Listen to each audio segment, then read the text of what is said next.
Start live to Facebook, please.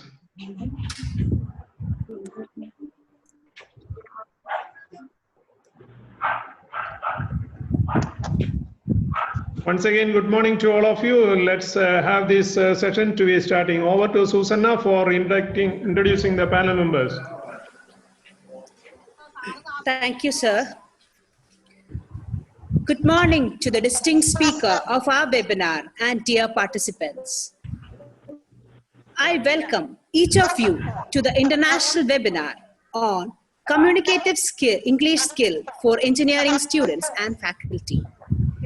Today we have the inaugural session by Dr. M.S. Rajasree, Honorable Vice Chancellor of APJ Abdul Kalam Technological University, KTU, Kerala, followed by Dr. S. Somanath, Director, VSSC, ISRO.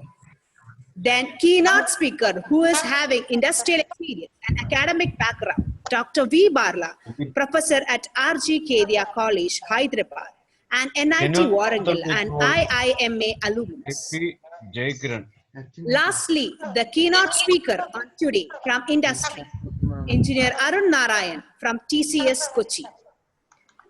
And also we have panel member, Jacob, Head, NSQF and Curriculum Development Division, ASAP, Department of Higher Education, Government of Kerala. Dr. Sharini Ghoshal Mundar from NIT Goa, Dr. K.B. Jayakumar, Professor, Higher Administrative Grade, NIT Warangal, and our panel leader, Dr. P. Sojan, Principal of Mbits, Baselios Institute of Technology and Science, Kerala. M.S. Rajasree, Honorable Vice Chancellor of APJ Abdul Kalam Technological University, KTU, Kerala, a professor in computer science and engineering, has 28 years of experience in teaching, research, and served in many senior administrative positions. She was the principal of Government Engineering College, Barton Hill. Prior to that, she was director of the Indian Institute of Information Technology Management, Kerala, and had also served as professor at College of Engineering, Trivandrum, and as principal of the LPS Institute of Technology for Women. Welcome you, ma'am. Over to you, ma'am, Dr. Rajasree, madam, for the inaugural address.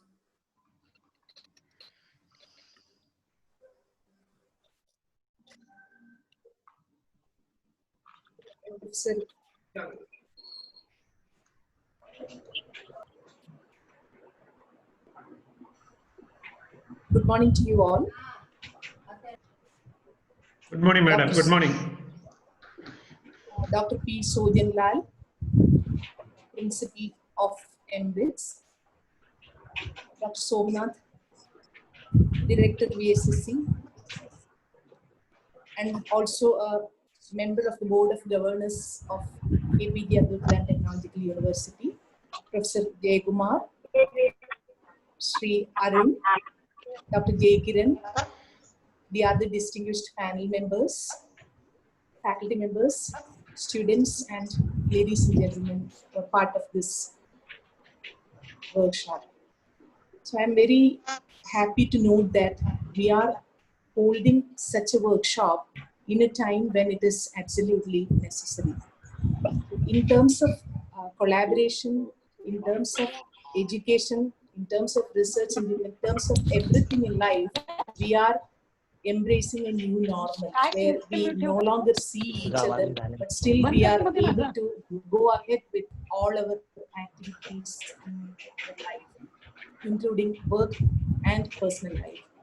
So it is in this context that we take this subject, which is of prime importance to us. So we, as an educator for so many years, I've always been listening to this, this concern from various stakeholders. Students do not communicate well. And we also have some mechanisms like some add-ons where we push some courses in communicative English. We try to improve students in communication, both written and verbal, through several mechanisms. So it is to be noted that when we try to do such add-on mechanisms to improve the communication of our students, it's also something worthwhile to see that how this can be a natural process, how this can be an organic process that happens with teaching learning itself. That is where faculty members need to concentrate on while we are addressing this fundamental issue. We know that we do have students who are students and also faculty members who are coming from varying backgrounds, and we don't have very adequate mechanisms to see how effective they are in communication, which is a very fundamental skill as far as teaching is also considered. But we don't have such mechanisms in place. So what we resort to is to try to improve the skills and make them better communicators to do during their teaching, and also students in their classes. So going back to what I said earlier, we need to think of mechanisms wherein we can have some schemes where we are able to make this as an organic exercise as part of teaching. Like we can give, we know that we follow the outcome-based education, and we define and declare 12 graduate attributes, and one of them is communication, technical communication. So then we can have the processes, the teaching processes tuned to align to this requirement, because we can make them present, we can make them right, and then it is not only presenting and writing, have regular feedbacks on how they improve. And there are several mechanisms wherein we can improve the teaching capabilities of faculty members also, and the induction program. Every college has induction program, and this has to be strengthened, and they should be given adequate feedback to see how well they are able to communicate. And the basic fact that the communication is not only for teaching or for a professional, for an engineer, is it is much more than that. When it comes to communicating something, it is not only for understanding what is written, and we address a global audience. That is very critical. We know we always talk about 21st century skills, and we say that we are generating, or we are supposed to generate, global engineers. So when it comes to global engineers, the audience is global, and this will also be very, very, very different. Different in the sense, the audience will be looking at the contents from various perspectives. It's not only the technical design that is communicated, but it should have, say, financial implications. It will have policy implications, and it will also have political implications. So how to convey in an efficient manner, taking into account this kind of global audience. So that is the essence that should go when we give this soft skill as so-called communication. So it varies, like it is from answering, and also it is from communicating research papers, it's communicating designs, and it varies so much. And we have seen that many of the major companies worldwide have shifted to work from home model, which implies that people do not see each other, and people, so that itself brings in the need for absolutely efficient mechanisms for communication. So I hope this workshop will definitely bring in such points, and I can see that we have an array of, today itself we have an array of panelists who are coming from different fields of engineering, practitioners, very, very eminent and resourceful academicians and trainers, and people handling different kinds of portfolios. We have people from major industry, and all these inputs will definitely form a solid foundation for bringing this quality attribute to the engineering students. And also my request to the college which is hosting this program is to come up with the synopsis of this as to how we can have a mechanism which can be incorporated in the curriculum itself. Some pedagogical approaches which will strengthen what we are trying to do through this exercise. So I'm expecting to have that for us to make some fundamental changes to make this quality attribute translated to the graduates in an organic manner. With this, I conclude my inaugural address and I officially declare this program is open, and I congratulate the members behind this team for bringing in such an august group of resources for delivering the program, and also for such an enthusiastic group of audience for attending this program. Thank you. Thank you once again. Wish you good luck. Thank you so much, Madam, for bringing out a very elaborative discussion on the topic, starting from the relevance from the OBE, outcome-based education, and the relevance of the topics, and in the correct context, how we can incorporate in the future curriculum. So definitely we will put our effort, and I hope that the people joining across India particularly, and from abroad also, will be making use of such platforms for all the elements which are expected to get, that also will do that. Over to Susanna for, once again, thank you, our Honorable Vice Chancellor, Dr. Rajasree Madam, for coming and inaugurating us. Over to Susanna, please. Thank you, ma'am, for your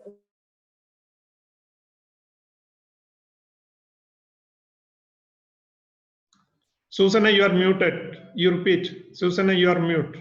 Please repeat. Okay. Thank you, Rajasree, ma'am. Next, we have Dr. S. Somanath, an eminent Indian aerospace engineer and rocket technologist. He is a distinguished scientist and serving as the director of VSSC ISRO since 22nd January 2018. He also served as the director of LPSC ISRO Thiruvananthapuram for 2.5 years. Dr. Somanath is a gold medalist from IISc Bangalore for his meritorious performance. He has numerous other awards and honors, including Space Gold Medal by Astronautical Society of India in 2003 and ISRO Performance Excellence Award in 2015. Dr. Somanath has 8 publications in learning journals and international conferences. We welcome you, sir, to the session. Over to you, sir. Dr. Somanath, sir. Good morning, all of you. I hope I am audible. Yes, sir. Good morning, sir. Once again, good morning, sir. It's very much audible. Okay. Good morning to Dr. Sojan, Principal Mbits, Dr. Rajasree ma'am, Vice Chancellor KTU, and all the distinguished panel members, participants. Good morning to all once again. I'm really, may not be a right fit in this webinar on the communicative English skills for engineering students and faculty. Reason being that I work in an organization where we don't give any serious importance to this topic of English communication. Of course, communication is very important, but that the language English is not something that is very seriously taken, even in an institution like Vikram Sarabhai Space Center or Indian Space Research Organization. So I thought when I start discussing this topic to each one of you, the relevance of this skill that we are talking today from the industry perspective or such institutions perspective, something that I would like to bring out for the purpose of the students and faculty. You can go to the next slide, please.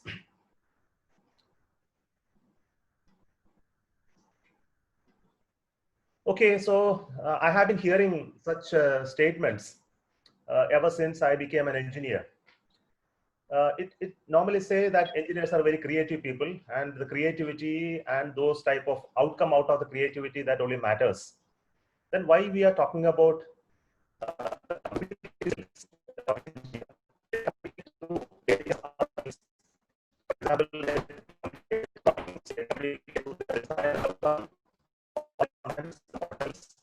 or the generation of processes, or there are other tools of engineering through which that we can communicate, an engineer can communicate effectively. Then why the English proficiency? And this is a very interesting question which I faced when I was a student.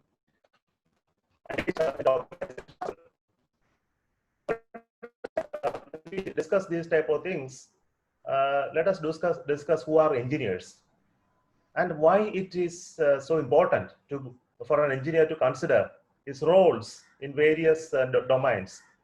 For example, an engineer is a designer. So an engineer converts the principles of physics into engineering products. And this is one role that an engineer plays. And they are also managers and various organizations, enterprises. They handle people and they handle the enterprises in various sectors of the enterprise work activities. And engineers finally become, many places, they become leaders of institution builders, and they handle businesses, they handle projects, and they sometimes become great institution builders because they have the real vision to build. I'm not limiting this to only engineers, but engineers have a bigger role as an institution builder. And they are, in a way, they are professionals because we call engineering education a professional education. So we say that engineers must communicate in English. And I would like to bring back to my domain when I joined ISRO. Because even before joining ISRO, I was an engineering student once at TKM College of Engineering, Kolam. My background before I came to an engineering course was my pre-degree course which I did at Maharaja's College, Ernakulam. And prior to that, my schooling was again in my vernacular language. It was in Malayalam. And when I came to my pre-university as a student of physics, chemistry, and maths, I was finding it extremely difficult to understand what is happening in the class.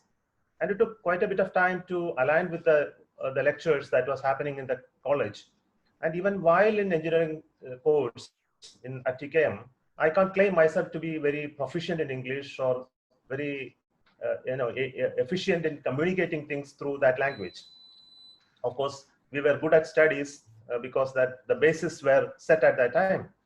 But even when we came to ISRO as an engineer, even after completing my BTech and joining ISRO, I realized that my skills in engineering may be very high, but my skills in language, both in terms of speaking as well as in terms of writing, were not of great, skills were not present at that time. That was evident in the beginning phase of my career. So considering this, I will suggest that some of the points that every student and faculty need to look at is something that I would like to bring to the notice of everybody.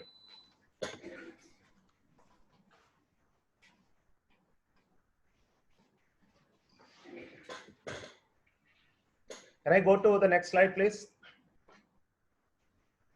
Now let us look at why English language.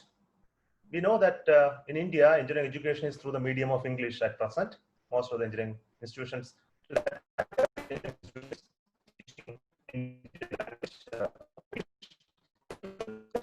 Russia, China, Japan, and many other leading nations.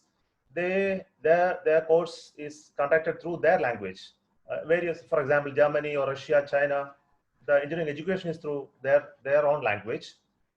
But when we come to an international fora, where I also used to go, like International Astronautical Federation, we see many of those engineers are very proficient in their English. So I understand that most of them definitely go through the real English proficiency as part of their professional training. So if you want to really be a part of the international fora, then you need to be really good at English. And I generally see some of the people from, for example, from China or Japan, they lack that skill, but still they are able to manage the English speaking skills and communicative skills greatly. And the second point is that English knowledge, the engineering knowledge is available in this medium, mostly to Indian engineers. So if you want to read journals or look at books, most of this knowledge is available in that medium. But let us also realize that there are still more information and knowledge available in other languages as well. For example, Russian, German, and French and Japanese. These languages have quite a bit of material available, those who are interested to learn. English is one of the highest spoken language in numbers. For example, 1.75 billion people speak. It's almost 25% of the world. It must be the third spoken language of the world. And in India, and also in multinational corporations, we all realize that the command in English has a wider recognition in the professional level. So these are the basis on which why we take English as a topic here, I believe. Next slide, please.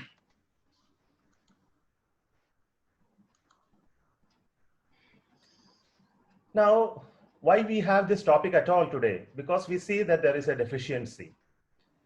We are not really good at it. If you are very good at it, probably this webinar will not be happening. So Indians are supposedly very much better in English education and in command of this language compared to our other Asian friends. But if you look at the engineering curriculum or the teaching course that's happening today, there is no specific language training course. I don't know about today's curriculum or course, but when those times when we were students, maybe many years later also, there used to be no English course per se in the engineering education. But if you go to the general science and arts degree course, there is always an engineering, the English language course is always available as an optional. Another important thing is that during the engineering curriculum, there is not much interest by the students or the faculty or the college to promote arts, literature, or general reading, because the professional education itself is a very loaded one, and the time that you can spend for learning English or any other language and other skills are really not much. And the other point is that our abilities for communication through this language are not really assessed.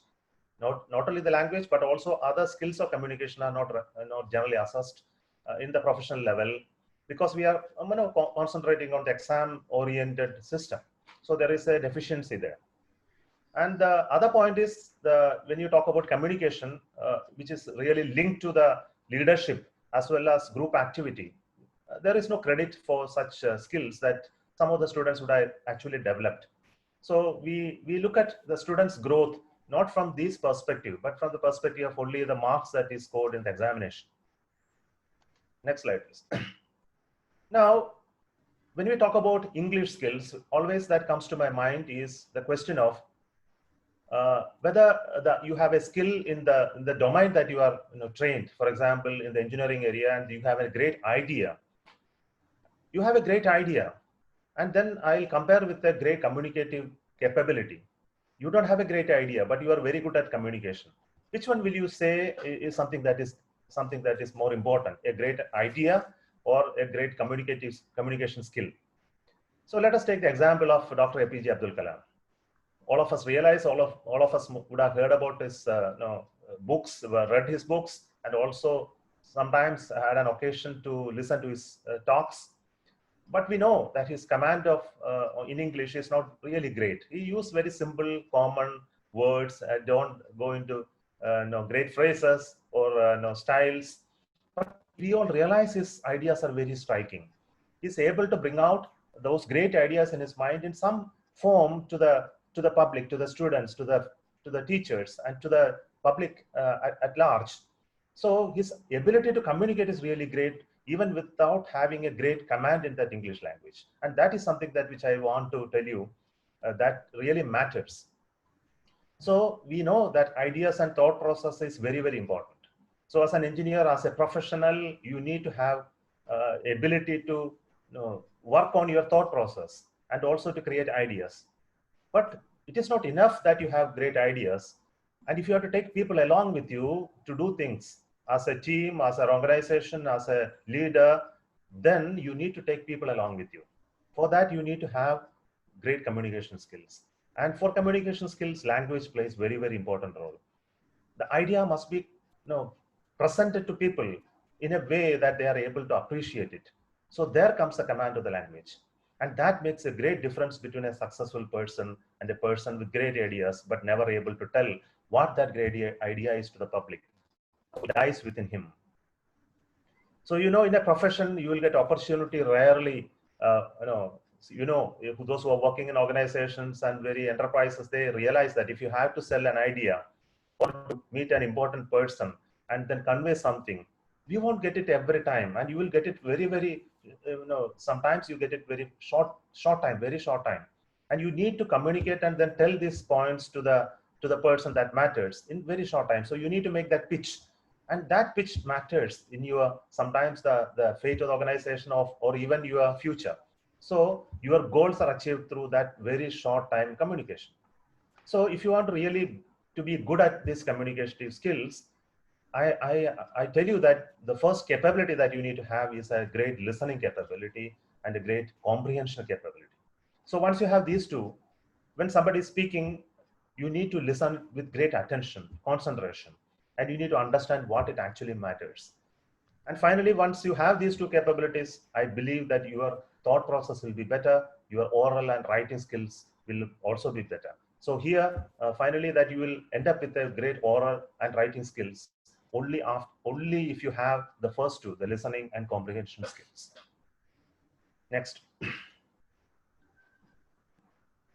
So let me say what all we need at this moment. In this webinar, we are discussing those topics of what exactly that we are looking for, and we are going to have our panelists speaking about the skills and requirements.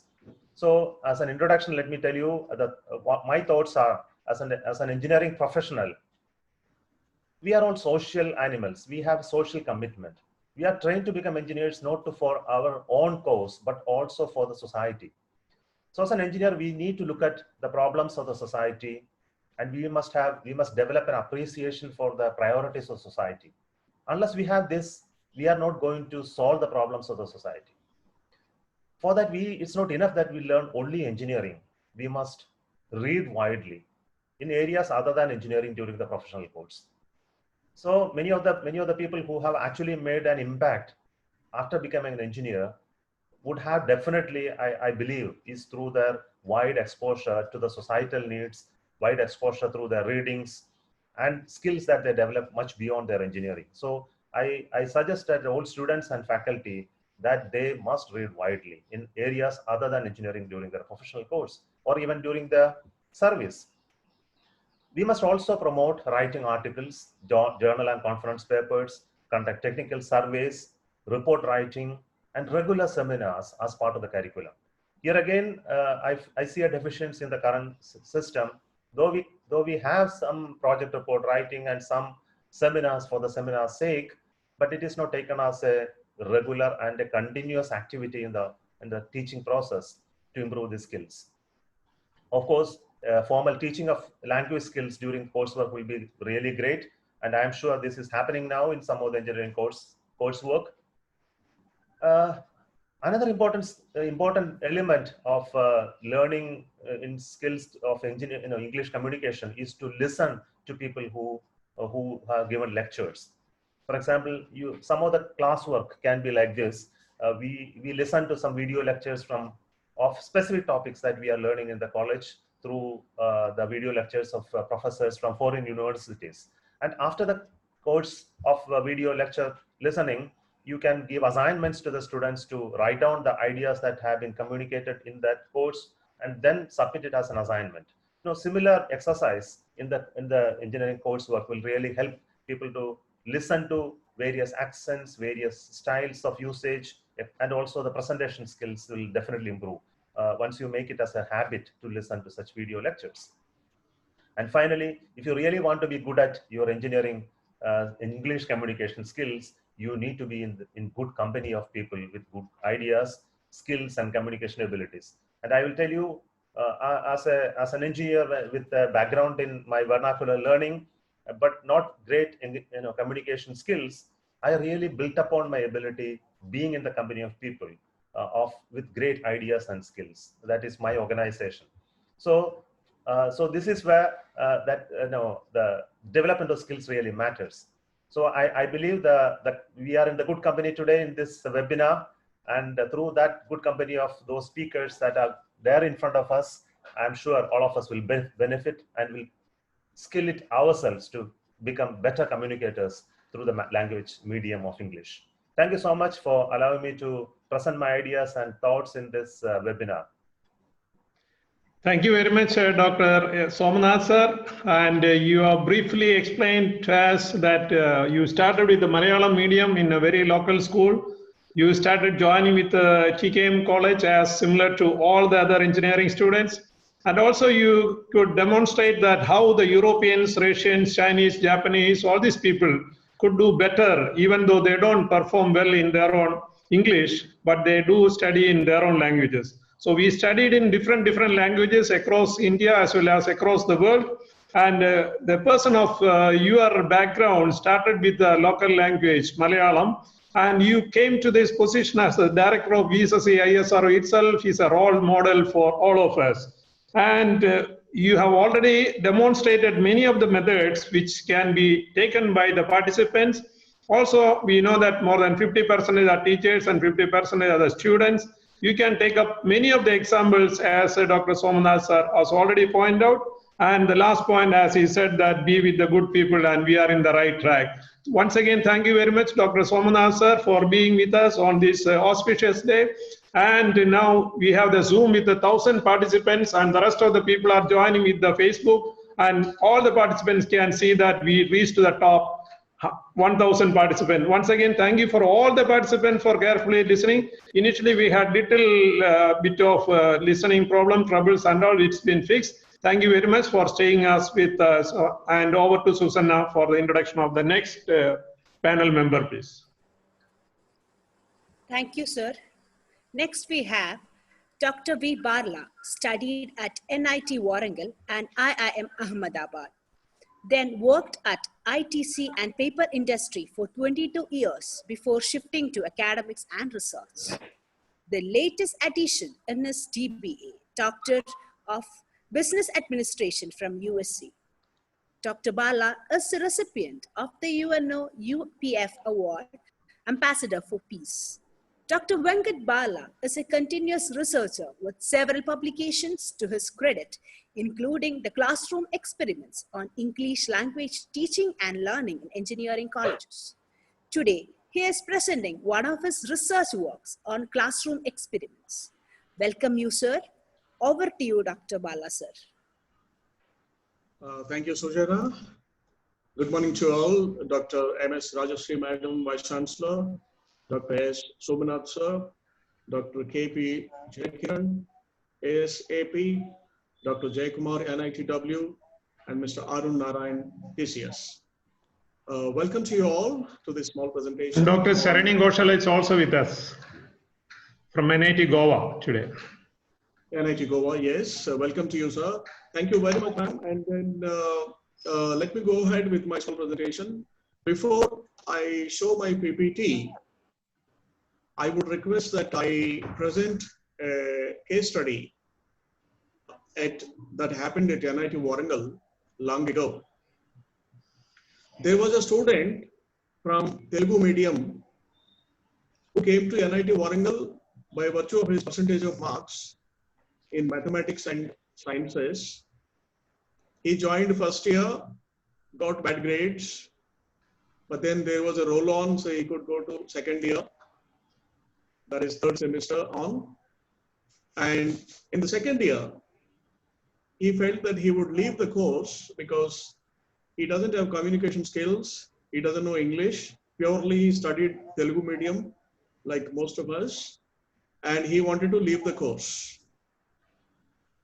Dr. GVLN Sharma, the professor of English and HOD of English department at REC Warangal those days, he called the student and said, meet me at 6 o'clock tomorrow in the morning at my home. The student went at 5:30 in the morning. Good morning, sir. Oh, you've come early. Yes, sir. Thank you very much. Okay, I'm giving you these 5 words. Please find the meaning of these 5 words and usage of these 5 words. The student was asked to do this exercise. Come the next morning. The student goes next morning with 10 words. 5 additionally he found from Hindu newspaper. He found the meanings and the usage and sentences also, and he said, sir, I've done 10 words. The professor was excited and he gave him 20 words. Next day the student came with 40 words. After 3 to 4 months, the student went to the professor and put the Oxford dictionary in front of him and said, "Sir, ask me any word in this." The professor was indeed zapped. He was absolutely perplexed to find such a zeal, such an enthusiasm in the Telugu medium student, and appreciated, asked him randomly some difficult words, only to find that the student was explaining each word. And then as he was learning English, started with the words and sentences. From third year, he started getting fantastic grades in engineering subjects also. So I would like to stress here the point that it is the enthusiasm, commitment of the learner, which is the first requirement.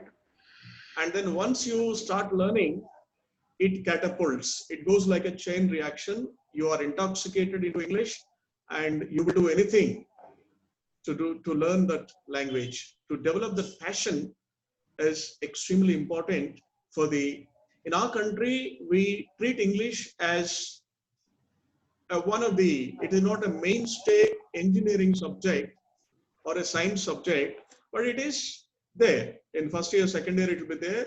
We'll get some grades and forget about it. No, this student of GVLN Sharma sir took English by its arms. Why don't I learn English? Is it so difficult than physics, mathematics, electrical engineering or chemical engineering? No, it can't be. Let me learn. He had learned it, mugged up the old dictionary and perplexed the professor. Later on, after finishing BTech, he wrote CAT examination.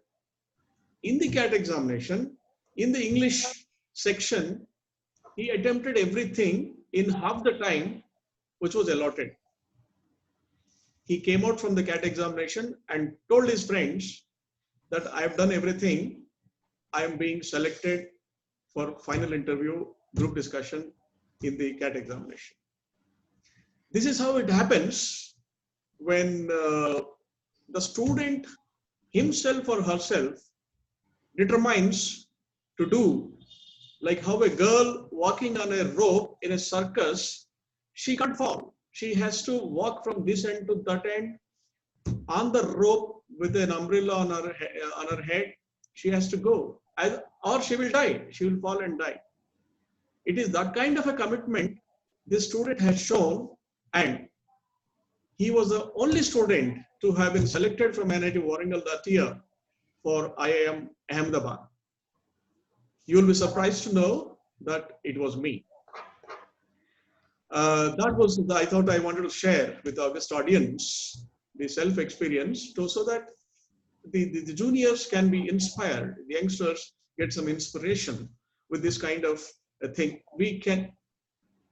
Indians can learn anything, mathematics to English to Arabic to Sanskrit. We can learn anything. We are blessed with that kind of an IQ. You have it in you already. There is no need for you to think that you can't learn English. You can learn English. So many Indians are professors of English in America. So many are professors and HODs in England. All Indians. So it is doable. You can win. You can win. Thank you very much. With this case study, I would like to take through the presentation of today. Today's presentation is basically an experiment I have carried out along with my fellow teachers in Visakhapatnam, Andhra Pradesh, long time ago, when private students were unable to learn English. So we grouped the students into several groups and then conducted this experiment and came out with a model of how English must be learned, how English must be taught in a country like India, where the mother tongue is different other than English.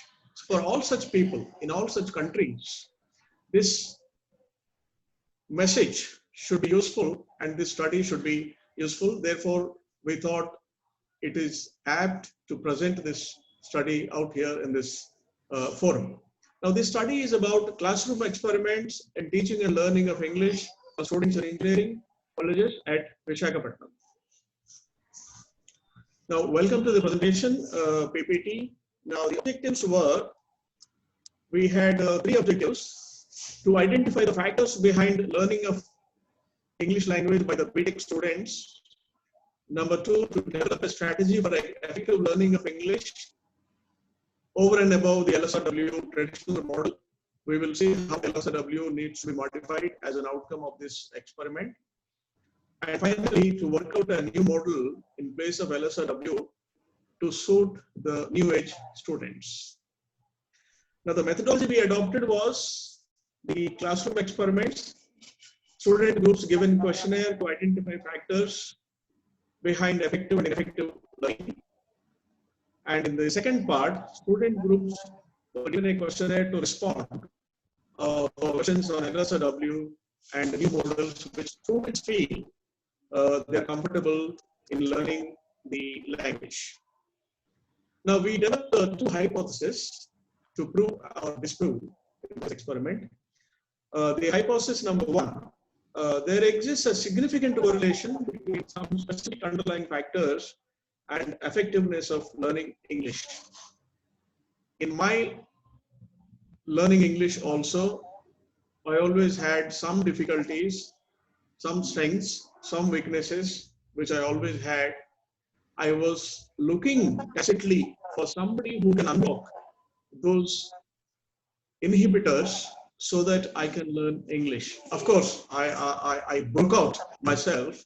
It's a different question, but every ordinary student needs to be mentored by unblocking those inhibitors. And in this study, we wanted to find out what are those inhibitors which are blocking the students' learning, particularly in English language of the tribal students.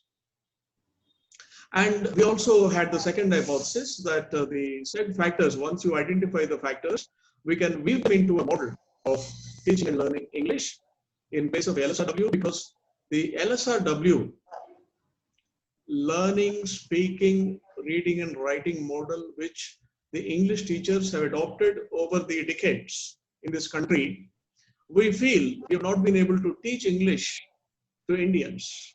The English that we are speaking here is not English.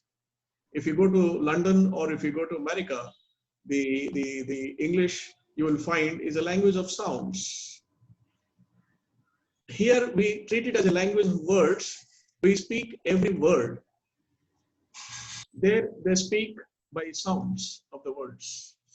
So that's the difference. Therefore, we would like to relook at the LSRW model, which is the only mantra predominantly adopted, although several other experiments have been done of late. Many other modalities have been developed, tools and techniques have been made by the English faculty, and I am closely associated with the English and Foreign Languages University in Hyderabad, which is a central university.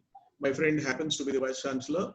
So we always discuss the kind of experiments and the kind of innovations which can come in teaching and learning of English. As a part of that, we wanted to take a relook at this LSRW, and that is what the focus of this study was. We did a pilot study in stage 1. Students were divided into smaller groups of 8 each. 8 students in a group, groups of only boys, groups of only girls, groups of boys and girls. And then a series of classes were conducted on English learning techniques by the same teacher, the same students, and the same classroom under standard conditions. Because we wanted to acclimatize them with the teaching and learning of English. So it was a well-controlled experiment we did, and these groups were taught. Later on, we will take feedback. We will administer a questionnaire. In part 2 of the pilot study, a questionnaire was designed and administered to the groups of students individually and group-wise to measure the issues involved in learning of English and associated factors. These very groups were individually interviewed and were interviewed in a group to capture their ideas, feelings, because it is the customer feedback ultimately which will develop a product.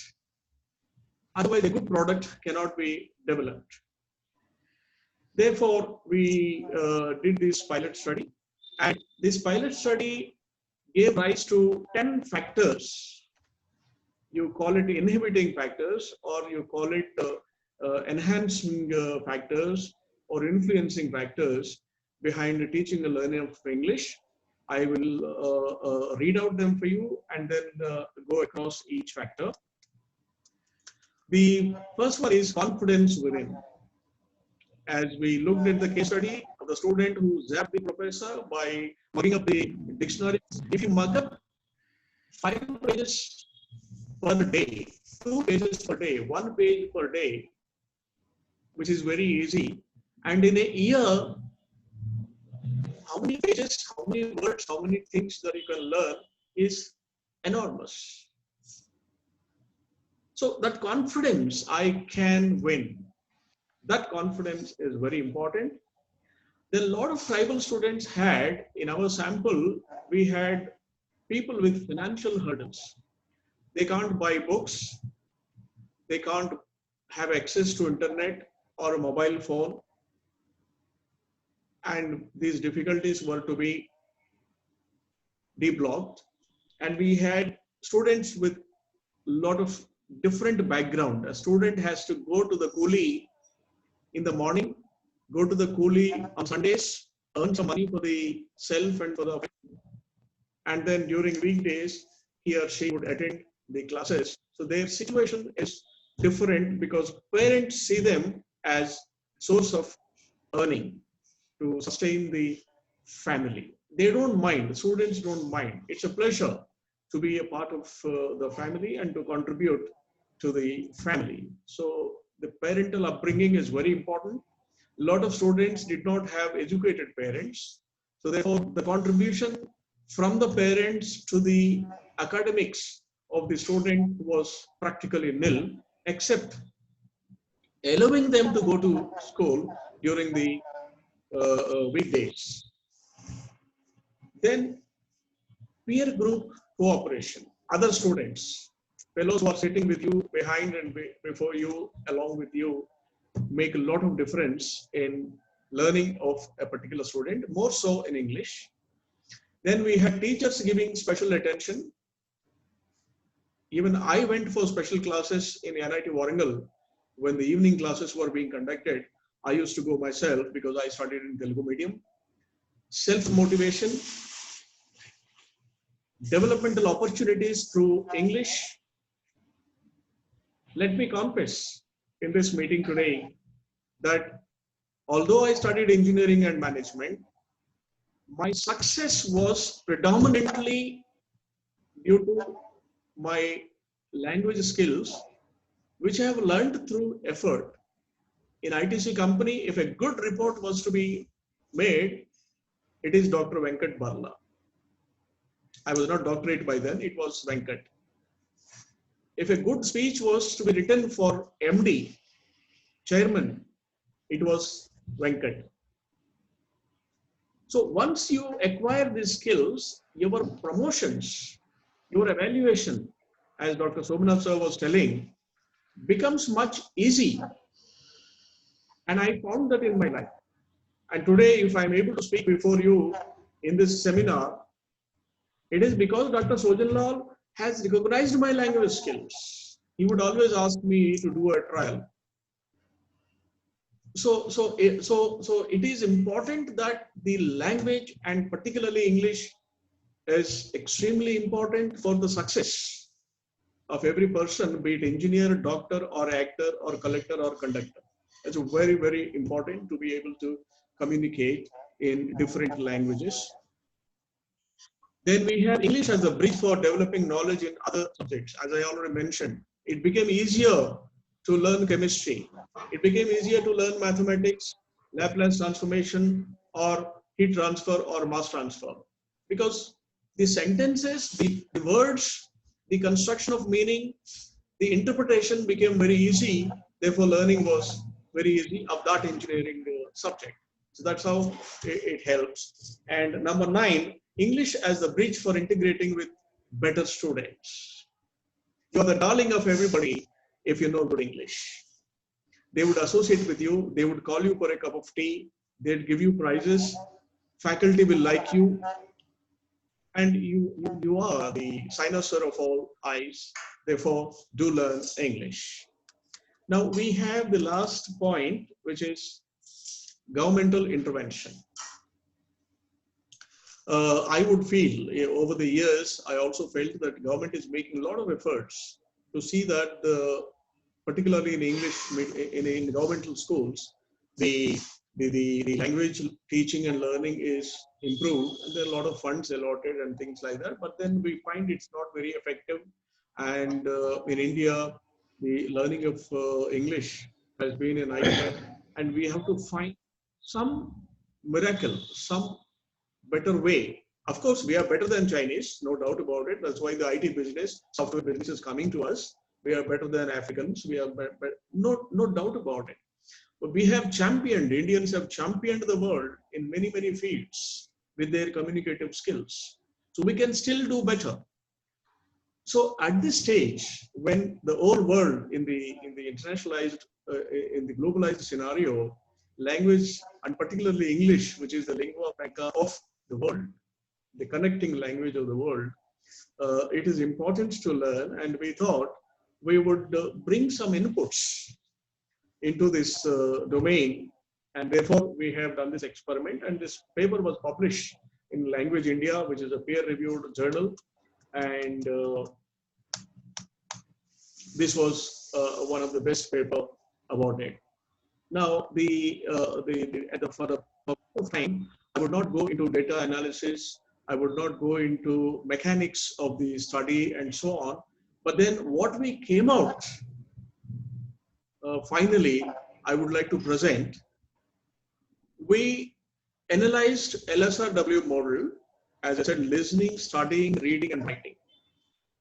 My mother did not learn Telugu by LSRW model. My father did not learn because they were not educated, but they are great communicators in Telugu. My father speaks very well. My mother speaks very well. And that's how I picked up language. Therefore, I have not learned Telugu. I have learned Telugu by observing my mother, by nodding at my mother, by seeing my friends, by emulating my friends. I always had that eye for picking up the words and meanings. Even today, if I find a difficult word in Hindu newspaper or any other newspaper, I would not rest until I find meaning for that and application of that. I'm 64 now, still I do that. Ever since I was at Warangal. And therefore, this LSRW is not helping us. I have no negative feelings about LSRW, but my only submission is that it was found to be inadequate. It needs to be relooked, and some innovation has to be brought about in order to see that we will be able to teach and learn English in our country. With this, the all data which came from the student groups of 8 each, boys, girls, boys plus girls, and so on, this data was analyzed, and we find that the ventilated feelings, the ventilated opinions, ideas, suggestions of the students really educated us. They told us lots about the language. They told us lots about how the language should be taught, how the language should be learned. So we have summarized all that into a model containing 6 alphabets, 6 words in place of LSRW. The 6 words that we have come out with is listening.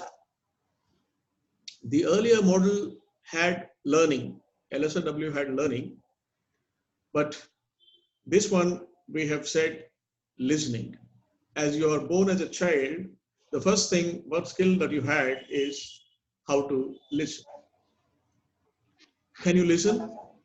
Listening. Yes. Then observation. You have observed the nature, you have observed your mother, your father, things around, you have waved to the colorful balloons your mother was trying on your ballad. Listening, observing leads to understanding. You'll be able to understand, oh, this tree is green. This is called green. This looks like this. She is my mother. She looks like this. You would register at the back of your mind, and whenever that stimuli comes to your mind, you would say, hi, Amma. Who told you that she is your mother? No, nobody told you. You only observed and registered in your mind that such and such figure, such and such thing is your mother. And so on. The millions of things that we see around are registered in our mind as the primary data source. That is the DOS. That is our data operating system at the back of our mind. We play and replay from the DOS that we have constructed over the years, ever since we are in the mother's womb. We know mythological stories where the infant in the mother's womb learned archery. Abhimanyu's son, Abhimanyu, I think, he had learned from Shashireka's womb when Arjuna was teaching the archery to Shashireka. So things like that, the learning begins, and unless we focus on the understanding, the learning, English cannot be learned. You cannot teach a language. You can learn a language. You cannot teach. You can only facilitate. You can only aid and help. But if you teach, students, the worst thing they would like to see is Wren and Martin grammar book. Ayyo, grammar. Venda, grammar, enakku theriyadu. This is the kind of feeling students demonstrate. So therefore, it is not the grammar, it is not the syllabus, it is not an English pundit in a classroom forcibly teaching that helps learning of English. That can be an aid, we need to have that, so we'll have that. But let us focus on listening, observing, understanding. We have talked about, and the next one is discussing.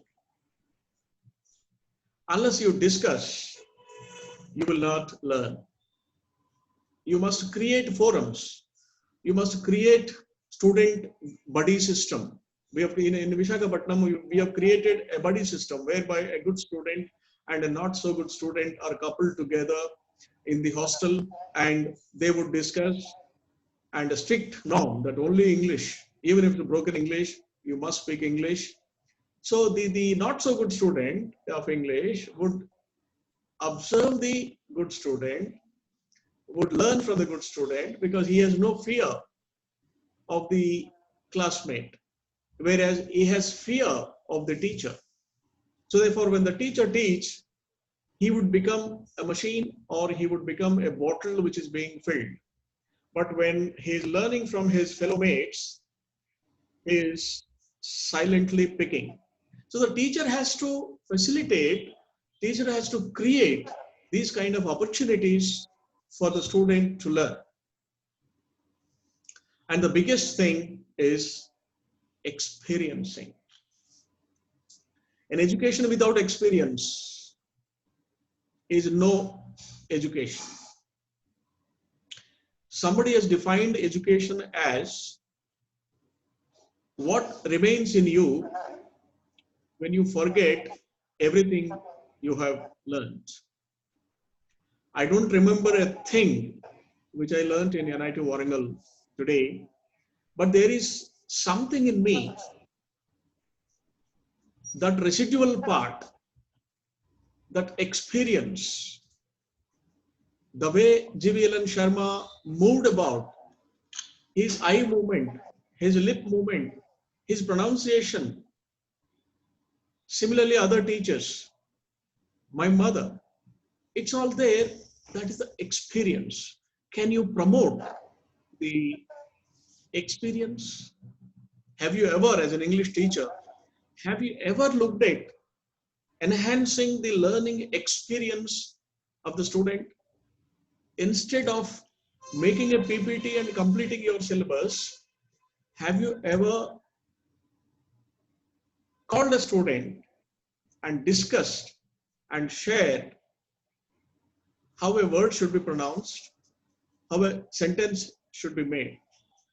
That's the kind of teachers we used to have. Let me share with one more experience. When I was with IIM Ahmedabad in my second year, I fell sick. For a few days, I was sick. I was in my room only. A few days later, I find Professor Indira Parikh, the professor of psychology, walked into my room. She said, Venkat, what happened? You have not been coming to the class. No, these are the notes. These are the lecture notes. You read them. I will come again tomorrow. I will discuss with you whatever it is so that you won't miss anything. There is examination ahead. She is God. She is not a human being. She is simply God. She has floated a university in Pune now, the Flame University, Professor Indira Parikh. I owe my life to her. So that is the kind of teachers we should be, and that's the kind of experience. 35 years later, 40 years near about, I am sharing that experience because I have experienced, I have tasted so much of that incident that transformed my life, so I can't forget about it. So it is that kind of an emotional thing that you need to build in the students so that it becomes an experiential learning. It is not a words and sentences which just walk around in the superficial touch and go kind of a stuff. So kindly let us look at the experience of learning English. Wow, kya baat hai? I'm learning English. Wow, I'm learning English. I can associate with toppers. I can go abroad. I can visit America. I can speak to English people. That feeling can you build into the student? He becomes intoxicated with the learning and he would not leave. You don't have to be after him anymore. Can you create that fire and leave him with that trigger that will take him throughout the life, as it has happened to many of us. We have Dr. Sojan here. He was sharing with me his experiences. He never knew English, but how he failed and how he leaped forward, and I did it. There are many of us who are here. Dr. Somanath has already shared his experiences so beautifully. He said he is not fit here, but then he spoke like a professor of English. And it's a wonderful learning from the doctor that we had today. So I have completed listening, observing, understanding, discussing, experiencing, finally reviewing. Whatever you have learned, you can unlearn and you can relearn again. Learn, unlearn, relearn. This is a popular saying which all of us know in the colleges and workplaces. Therefore, this is what the model that we have suggested in place of LSRW, and a lot of universities have implemented this. I'm happy to report that a lot of institutions who have implemented this, who have developed curriculum on these models, JNTU Hyderabad, JNTU Kakinada, JNTU Anantapur, where I'm closely associated, have written books using these variables, and they found that the the new parameters which have been suggested are very useful in teaching learn of English. So this is the experiment we did, and it has been useful in making the tribal students learn much faster. So how you do it, what kind of a curricula that you will build, kind of methodologies that you would adopt is down the lane. That needs to be reworked specific to each institution, each teacher, Barla sir, and so on. Barla sir, come to a conclusion, sir. Timing is getting up. Yes, yes. So this is the goal that we have come out with. Thank you very much. And if any questions, we can take. Over to you, Dr. Sojan. Yeah, thank you very much, sir, for your very much inspirational speech today. And I was also not knowing that Professor GVL and Sarma sir was helped you, and I was listening till end. Who was this boy and all? Now, your skills not only in English, sir, you have a wide skill, which we all know that in the industry, wherever you go, you come to academics, you come to research, you are all. And for everyone, I'll tell you that Dr. Barla sir, I'm really proud that Dr. Barla sir is my research guide for my Doctor of Business Administration. So that's the reason I have taken him, and that's because of him only I could do this. And once again, thank you on this big audience that you are still leading me and inspiration for all of this. And we are the prestigious alumni of NIT Warangal as well as IIM Ahmedabad, and thank you very much for your marvelous speech and examples. And also your 5 words, 10 words, 20 words, 40 words is a real example. Any one of us can practice, not only students, even teachers. I would suggest that everyone in the life can practice very simple technique.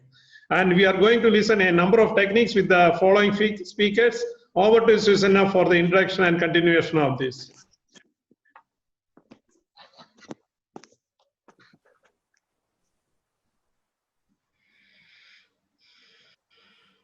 Thank you, sir.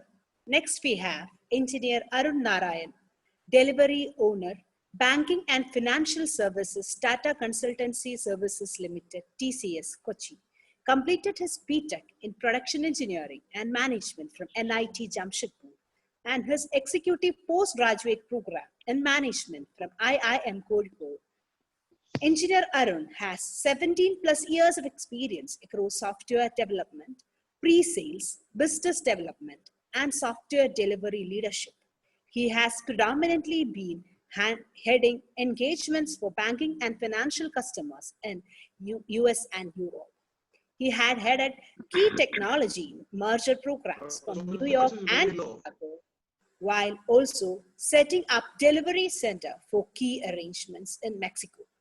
He is currently the delivery head for a Fortune 500 banking financial customer and is also heading the talent and competency development initiatives of the business unit. We welcome you, sir. Over to you, sir.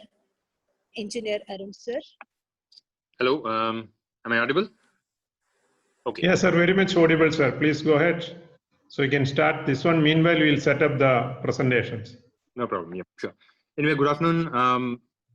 Thank you for inviting me here. I'm extremely honored to be part of this webinar, and I really thank Mbits College and also ASAP for coordinating this event. Special thanks to Dr. Rajasree and Dr. Sojan Lals. Dr. Sojan, we have been last few days to get these things done. I'm also humbled to be present, to be in the presence of our distinguished co-speakers, Dr. Barla, co-panelist. I mean, it was an interesting presentation, very much research thick, and it was glad to be going through those contents of that, and I too learned something from that. Dr. Somanath from the scientific community. It's an amazing ideas which he shared about ideas being core to thought process, and also Dr. Sarini Gosal, who is actually who is here in the presentation today. I think she'll be having her chance tomorrow, but then I think her ideas have also inspired me in reviewing my I submitted yesterday. So let's go to the end. It's a great fortune to be amidst three builders of the nation out here. The first is the scientific community represented by Dr. Somanath. You've got a lot of teachers here. Teaching is a great profession. father was a scientist, my mom is a teacher. So I have a bit more to profiles, and then the students, thousands of students have joined in. You are the future of the nation. So let's go to the presentation, the first slide. Mine is not going to be pretty research centric. It's pretty much going to be helping the basics of communication. So one thing which I did notice in my conversation with Dr. Sojan was students do have this nightmare of standing on stage. This is prominently not among students, just it's about everyone to be standing on stage, addressing thousands of people. You have shivers. Has this been a nightmare for you? That's something which we'll also try to take care of in today's 20 minutes, which I'm going to go through. The next slide, please. Another interesting aspect for engineering students is not only public speaking, but then towards the end of this 3 or 4 year program, you are planning to start off your career, your professional career. The first thing which comes is attending interviews. So a lot of thoughts into how should I attend an interview? Am I good? Whatever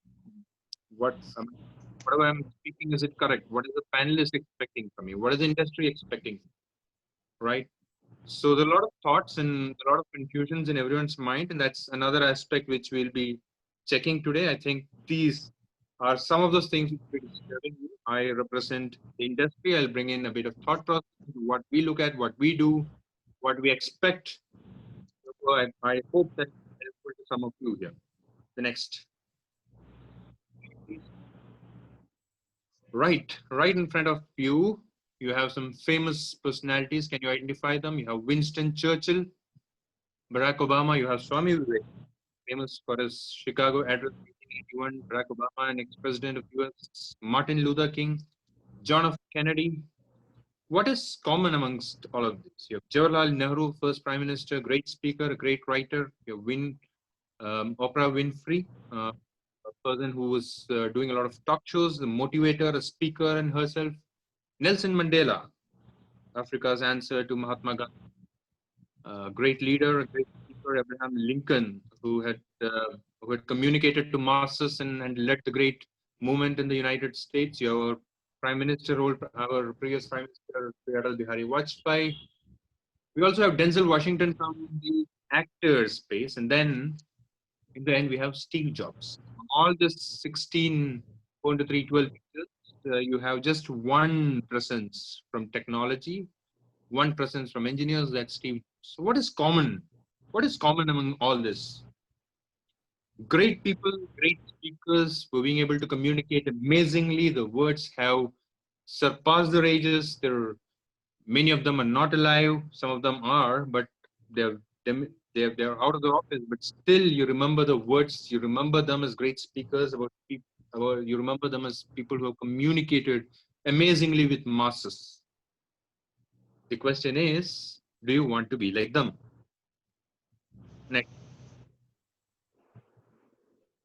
Next slide, please. Yeah.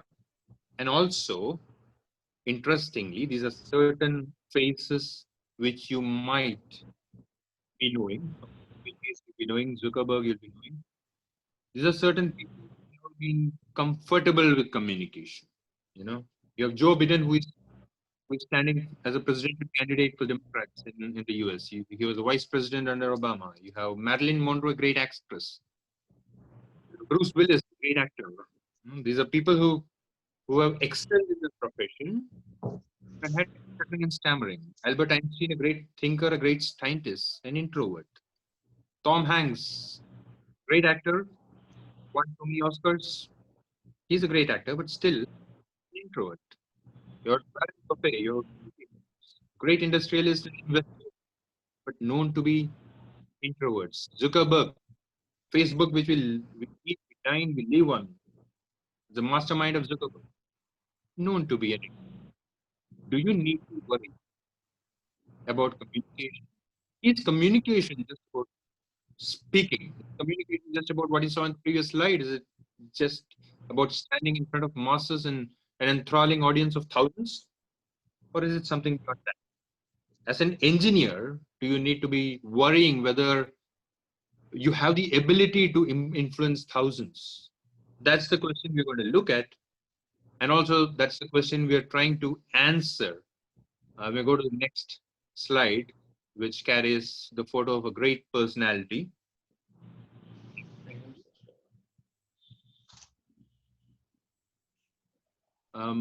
Yeah. So right in front of you, you have Sri Mahatma Gandhi.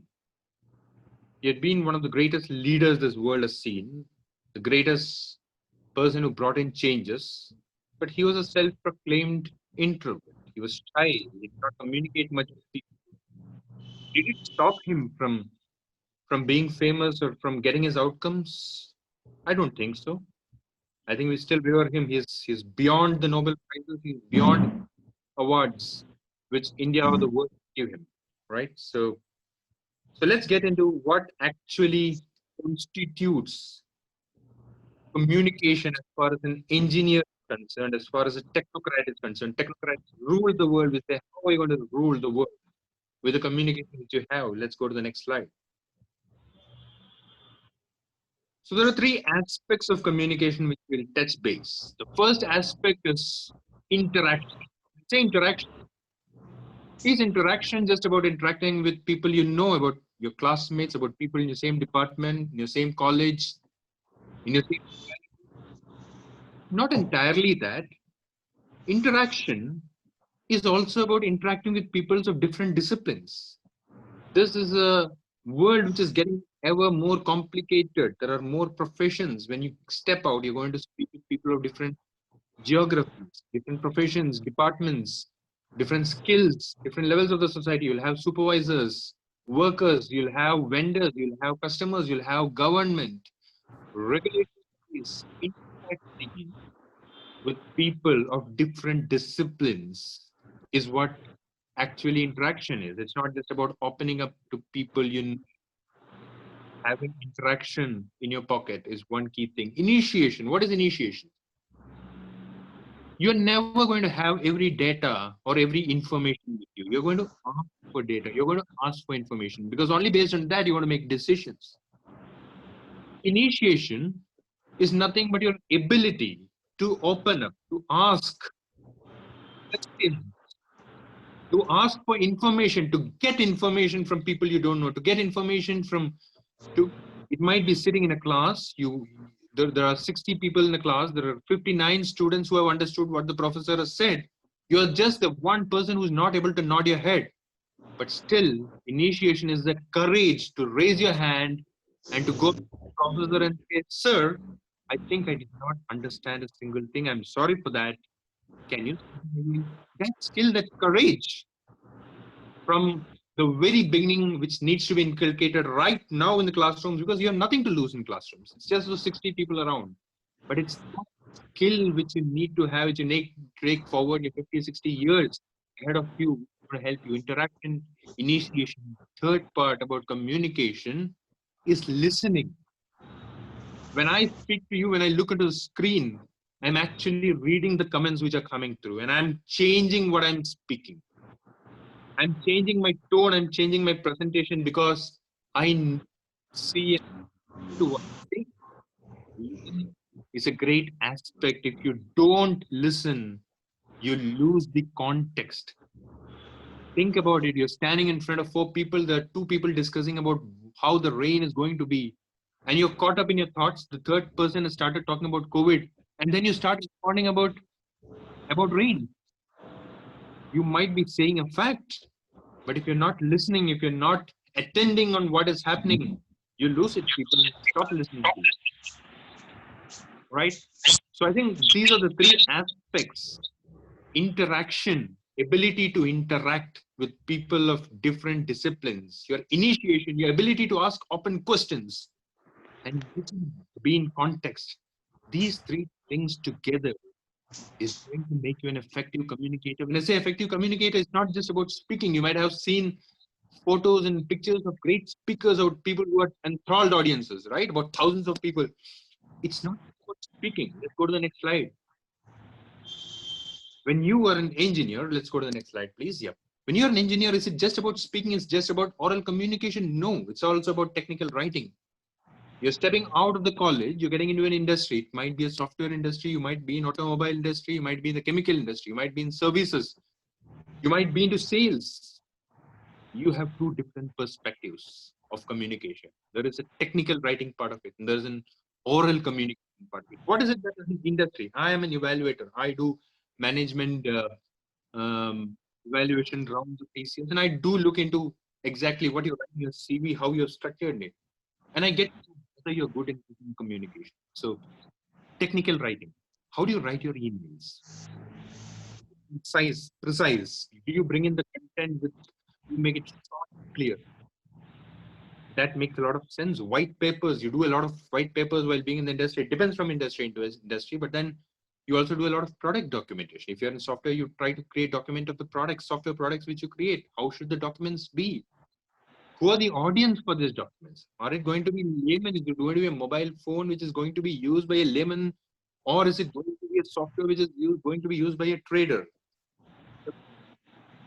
Your tone and tenor of the language, the simplicity of the language depends on the person who consumes it. If you give a food which cannot be consumed by a person, he will not be able to digest it, right? Business letters. When you write a business letter, you're not going to say, dude, I need approval for this. No. Business letters, you bring in a lot of formality. Project proposals. What are proposals? It's not only proposals you put into a customer, it's proposals you actually also put in front of your supervisors, your company. You feel that you need to invest some time, amount, and effort in a certain program. Your company needs to buy that. It's a proposal to your company. It's a proposal inside your company. A lot of people think project proposals are only done to customers. No, it's not just to customers. It's also inside your company. It might be inside your college. If you're a professor, you want to bring in a change in syllabus. You want to approach your principal. You want to approach your dean. It is a proposal which you do in front of internal customers. Engineering specification, site visit reports. A lot of you might end up in visiting sites. You're going to build something new. You want to evaluate a vendor. You visit sites, you come back. How crisp a report is to be. How critical are you to be? When you put a criticism, how are you going to present it? Your memos, your literature reviews. These are all part of technical writing, which you're going to see in your next 20, 30 years. And that's what the industry wants from you. Oral communication. A lot of the oral communication which you see is right now face to face. You meet people, one-on-one communication. You meet, you catch them up in the meeting room. You do multiple communications. You do financial and number analysis. The communication out there is entirely different. You cannot simply stand and profess and say things which are out of context. When you present something about numbers, when you talk about dollars, you talk about rupees, you talk about millions and billions of dollars you are being spent, you be very precise. This is what I have spent, this is what we got, this is what we lost, this is what I need, this is what is my milestones in the next 3 months, 6 months, 9 months. Because when you do a financial presentation, that's going to be of an entirely different nature. Oral communication is different in different context. Interviews. Do you attend an interview to just reject people? Do you attend, when I say interviews, not only attending interviews, but also conducting interviews? That is also a part of your work. In your 3, 5, 10 years of experience, you start interviewing people. You need to have an empathy. When you interview someone, you always look that as a prospective candidate to be joining our company. You always look him to be a person who is going to be my future CEO. When I interview anyone, I look him to be a person who might be my CEO in 20 years from now. You don't know, the world changes fast. That's how you look at it. And negotiations. So the most important part is virtual, the virtual meetings part. After COVID, it is getting even more significant. Virtual meetings are the way to go. If I look at it, TCS did its first virtual annual general meeting AGM a couple of weeks back. The first virtual AGM, there was a lot of preparation which had to be done. A lot of stakeholders, cross-functional teams had worked on it. It came out very successful. As you move forward, like this webinar has been conducted, there's been a lot of effort, planning which is to be put in, and that's what we're going to see going forward. You cannot simply step into a room and start speaking as we used to do before. That requires a lot of planning. Let's go to the next slide. Yep. This is what you want to see. This is what I was wanting to let know. The next slide, please. If you're communicating, there's a very, very standard slide, standard image which is used. If you fail in communication, the picture which is in front of you depicts what you're going to do. You might be in projects. You see a lot of these pictures. These pictures are perspectives of different people attending the same meeting. When you get into a meeting, when you're going to execute a project, there is a perspective which the sponsor of that, who is going to spend money on it, will be having. There's a perspective the project manager will be getting, perspective the engineer will be getting, a perspective given by the designer, a perspective from the finance, a perspective from the person who is selling it. And if you look in all those images, the last image depicts what the actually customer wanted. It was just a tire which had to be tied onto the tree. Every other image was the perspective which everyone else had. If you do not have a clear communication, whether it's oral or writing, if you do not clarify, if you do not ask the right questions, you might end up with all of those other pictures for your projects. And that's why a lot of projects get scrapped. It is just a slide to let you know about the different perspectives. All of you sitting in a room, consider 5 people sitting in a room. You, your professor, there's a vendor. Everyone brings in a perspective from their experience. Everyone brings in a perspective from their area of work. These perspectives are going to hurt when the actual project is delivered. You need to be mindful about it. Next slide, please. Yeah, the next slide. Right. So what constitutes the magic mix? I think I did hear Dr. Barla. This is not a research one, so Dr. Barla, apologies. This is my thought process. So there are 3 things which I feel is very key to communication. The first is content. The second is context. And the third is articulation. Content. What is content? Content is what you know.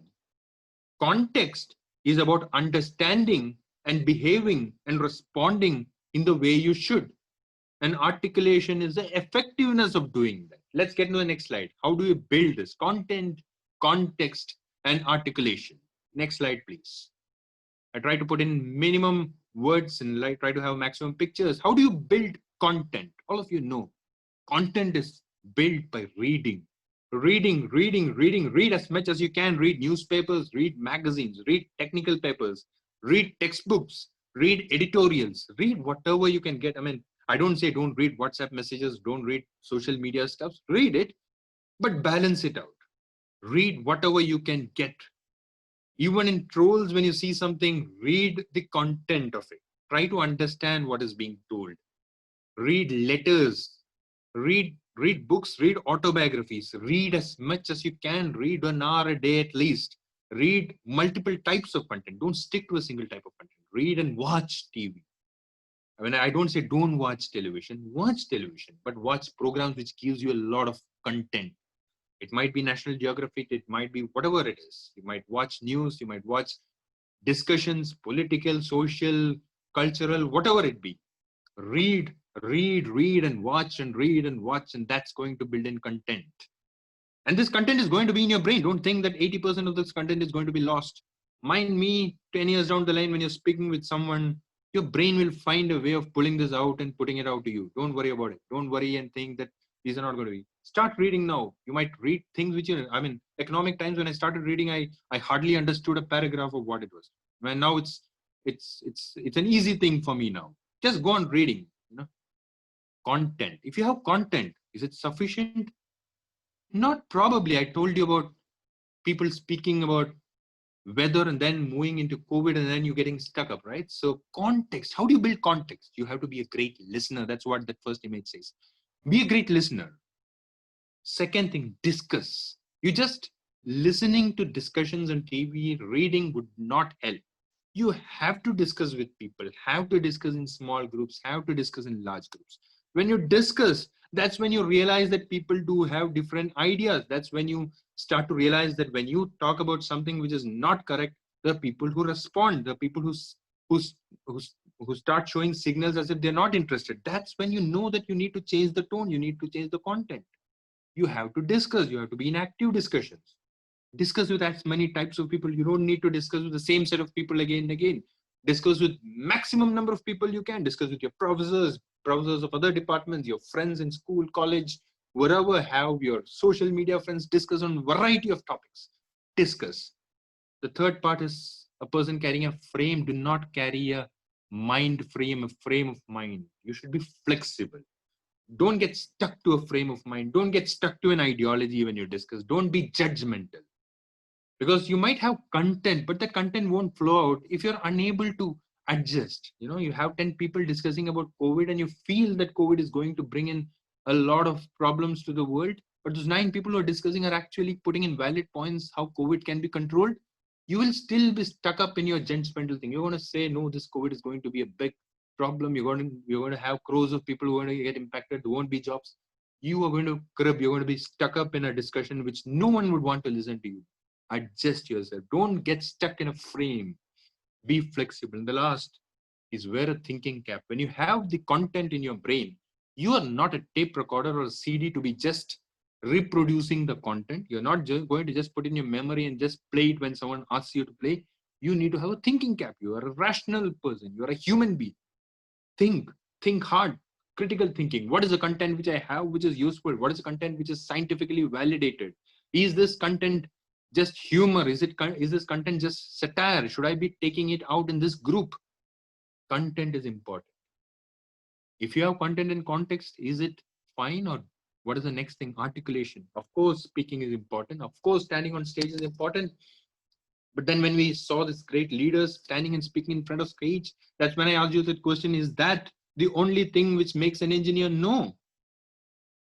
There's just one picture out here which denotes a person speaking. Every other picture is about building the content, understanding the context, about collecting information, about prioritizing information. There's just one image which says you have to be great in articulation. But below that image, there is an image of these 2 old people. What does that signify? Articulation is also about empathy.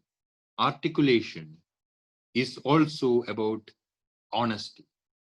So even if you have the content and the context, if you're not honest, if you're not empathetic to the crowd in front of you, if I don't read the messages which are coming, all 3 sessions are informative. If I don't see the messages which are coming, if I'm not empathetic, if I don't listen, if I don't know, if I simply get in front of, there's a person who is standing in front of me who is worried about his relatives in Middle East getting COVID or not, and I simply talk about the probability of COVID hitting everyone in Middle East. Will someone like me?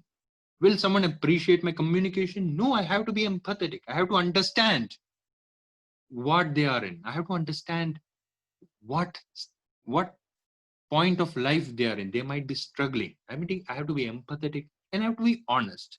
I cannot be acting all the time. I'm not an actor. You're not an actor. You're an engineer. You're a person with a brain. Your brain is going to make the difference in the world. You're not going to act. You have to have that conviction in your words. If you have the conviction, if you're honest and if you're empathetic, don't worry, your English skills, you might be having grammatical errors. As Dr. Somanath said, Dr. APJ Abdul Kalam was a great communicator. He did not have a great English, but he had great ideas. He had the conviction, right? And therefore that made him he was one of the best presidents India has ever seen. He was a great scientist. So content, context, and articulation. Next. This is what you need to improve. Yeah, next one. Please. Right, I'm not going to go into specifics of all of these things. Advantages, a lot of advantages in communication. You become a better player in the market. You get better control of work. You are able to influence people. You're able to influence decisions. You just have to be sure that you get your content right. Content doesn't get right in a day, mind you. You take years to get the content right. You cannot think that I'm in my 2nd year of engineering. By the final year, in the last 1 to 2 weeks, I'll read some newspapers. No. It's like a piggy bank. You go on putting a rupee a day, it becomes 100 rupees, it becomes 1,000 rupees. That's how you develop content. Content, context. You develop context. It's part of your habit. And the third part, which is articulation, that also you develop because it's part of empathy. It's your emotional quotient which comes into picture. Massive advantages. There's a big world in front of you. Thousands of stakeholders, millions of people, hundreds and thousands of business you're going to interact with, different types of stakeholders, people from different geographies. If you have an effective communication, you make a great difference. If I'm representing a corporate, if I'm representing a company which recruits thousands of people every day, I can assure you that the contents of this presentation is what we as individuals look at. When I sit in front of people, I look whether he's honest, whether he's empathetic, whether he's confident, whether he's a well-read person. And that makes it, and there are certain things in corporate communication which you also need to be aware when you write emails. There's certain big no's, you cannot discuss politics, you cannot discuss religion, you cannot discuss caste, you cannot discuss tribes, you cannot discuss race. There are big no's, irrespective of whom you're speaking with. You need to be sure you just don't overstep in those areas. Be a great communicator. Communication is not just about standing on a stage and enthralling thousands. It's about understanding the person in front of you. Next slide, please. So when are you going to start? So there's no substitute for hard work, my dear gentlemen, my dear ladies. There is absolutely no substitute for hard work. You need to start today. At this moment, as soon as this presentation is done, start reading, start thinking, start getting into context, start making changes. Change is a very difficult thing, but change. You might have seen people who are speaking very good and you might have considered them to be only good in speaking and not good in thoughts. Leave those thoughts aside. Be a good speaker, be a good thinker, be a good human being. At the end of the day, each of you thousands and probably anyone else who is hearing this presentation, you are the future of this country. You're the future of this industry, you're the future of this world. There are companies, there are ideas which are waiting for you, which are waiting to embrace you. Just because you do not take the baby steps today, it should not be a reason for you missing an opportunity tomorrow. Not only you missing an opportunity, it should not be a missed opportunity for a great corporate tomorrow. There might be future IAS officers here, there might be future political leaders, there might be future scientists in this, great businessmen who are going to be. So whatever is your core competency, your skill, you might be you might be good in numbers, mathematics, whatever it is. At the end of the day, be a good human being, communicate, be empathetic, be honest, and rule the world. Thank you. Thank you all for this opportunity, and bless every one of you. Thank you. Thank you, Arun sir, for giving a very fantastic overview of your experience with the industries.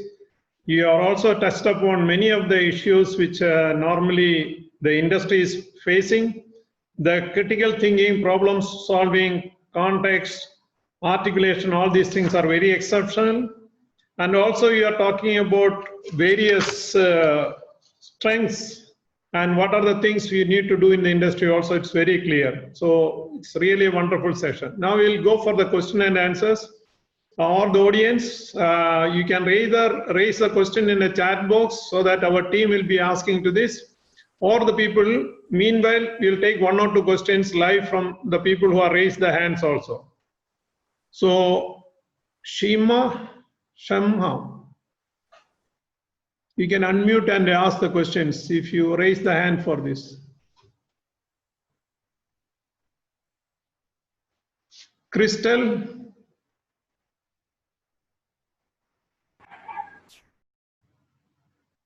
David Nassim, please unmute yourself.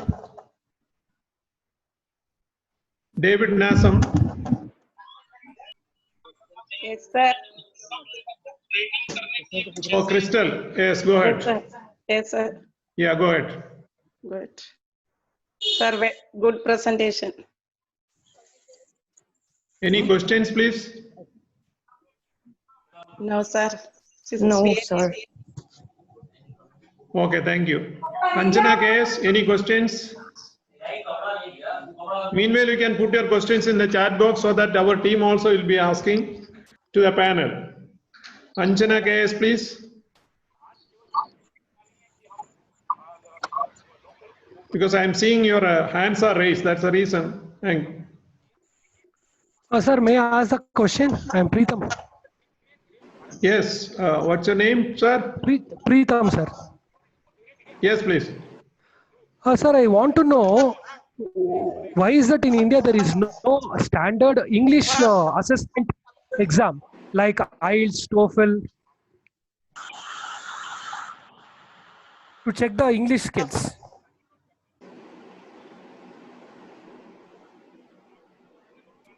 Barla sir? Yeah, may I answer that? Yes, Yes, please. sir, please. Thank you, Bill. Thank you for the question.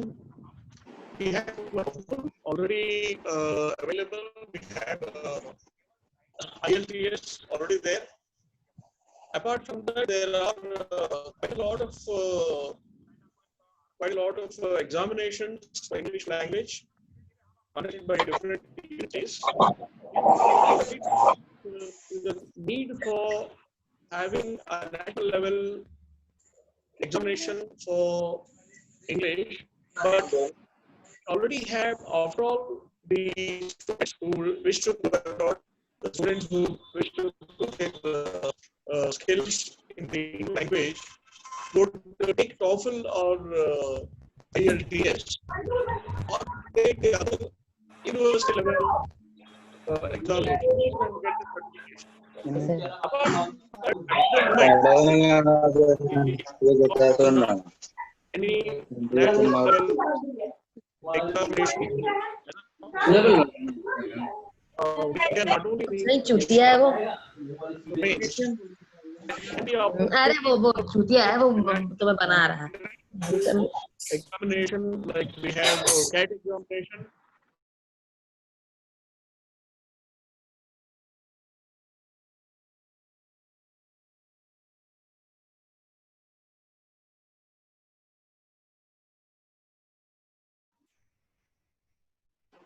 So Barla sir, just unmute sir. We just muted because of the disturbance.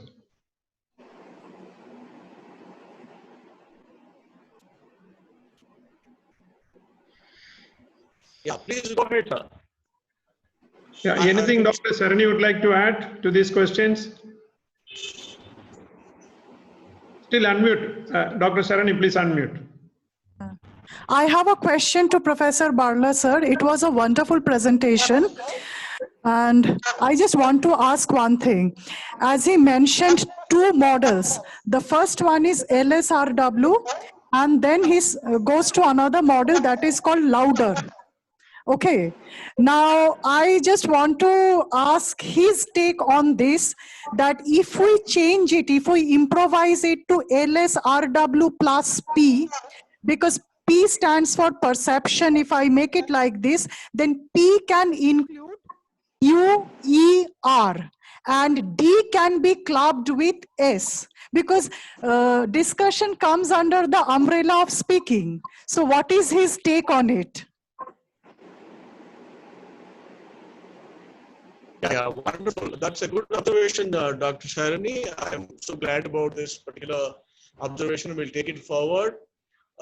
Any changes that we make to the established practices like LSRW over the decades we have got in India and elsewhere, we would have to bring experimental evidence for all the amendments or anything that you want to do. Yes, you are making good suggestions, but we would ask our students and faculty to do the experimentation research work, so that if validation is done by research, including which involves the faculty and students, certainly the refinements for our traditional models with the kind of suggestions that you are making are possible, and that's the only way, because learning is dynamic, education is dynamic, it is learn, unlearn and relearn kind of a thing that we would like to take it forward. Definitely we make note of your suggestion, Dr. Sharani, and then in future experimentations, we would like to incorporate this and come out with refinements to the models year after year. Thank you very much. Yeah, thank you. That was my inference after listening to you. I must thank you because, you know, it's a brainstorming session, so I get to learn as well. Thanks a lot. Pleasure. Thanks a lot. Very nice. Good. Okay, thank you. Dr. Jagaran sir, you have any observation or any comments, please? Yes. In fact, first of all, let me thank all the panel members for telling us wonderful ideas. For instance, Dr. Somanath made a very important observation about reading, that because we need to have content. So we should be reading around and outside our own areas. you have content. But then I would like to appreciate Dr. Barla for bringing in a very, very important case study, that is his own life experience. Because we keep hearing that life is the best university one can get enrolled in. And I've many friends from IITs who keep telling us about the struggle of students who come from rural parts to cope up with the IIT system. So the experience of Dr. Barla, I don't have any words to explain that or to appreciate that. So my humble request to Dr. Barla would be to make it more accessible to everyone, to publish this, because I'm sure that there will be thousands of engineering students out there in IITs willing to take a path like you have taken. So wonderful, highly motivating. And also, let me thank Mr. Arun for telling us that context and perspective are very important. And so I don't have any questions, just these are my observations. And one more point I want to add, this is my own point. I would like to say communication before COVID is different from communication after COVID. Earlier it was technology being used partly for communication. Now it's all technology-based communication. So we need to write new paradigms. We need to make people friendly with all technology platforms. So it's a different type of training that we need. So thank you so much, all the distinguished speakers. Okay, thank you so much, sir. And Susanna, if there are any questions on the chat box, please ask the question. Susanna, over. Okay, sir. There is a question to Engineer Arun, sir. That is, why is there a huge gap between industry requirements and academia still? Why are industries not intensifying their efforts to get well-trained students from engineering colleges? Don't you think in framing the English curriculum industry should do something? Do I need to repeat the question? No, I think I get the context of it. So first thing is, why is there a big gap between industry and academia? See, when you say industry, there is this other perspective on which industry, you know. So is it that every industry has got the similar standards of communication? A lot of time what happens is most of these colleges have got industries associated to services sector, associated to say software engineering or whatever it is who comes. And then a great perspective and a perception is built based on the feedbacks which are given by these companies. These companies, obviously, the standards would be higher because it's a day-to-day bread and butter for us. I mean, for me or for anyone out for us, we interact with a lot of stakeholders outside the country. We continuously improvise ourselves.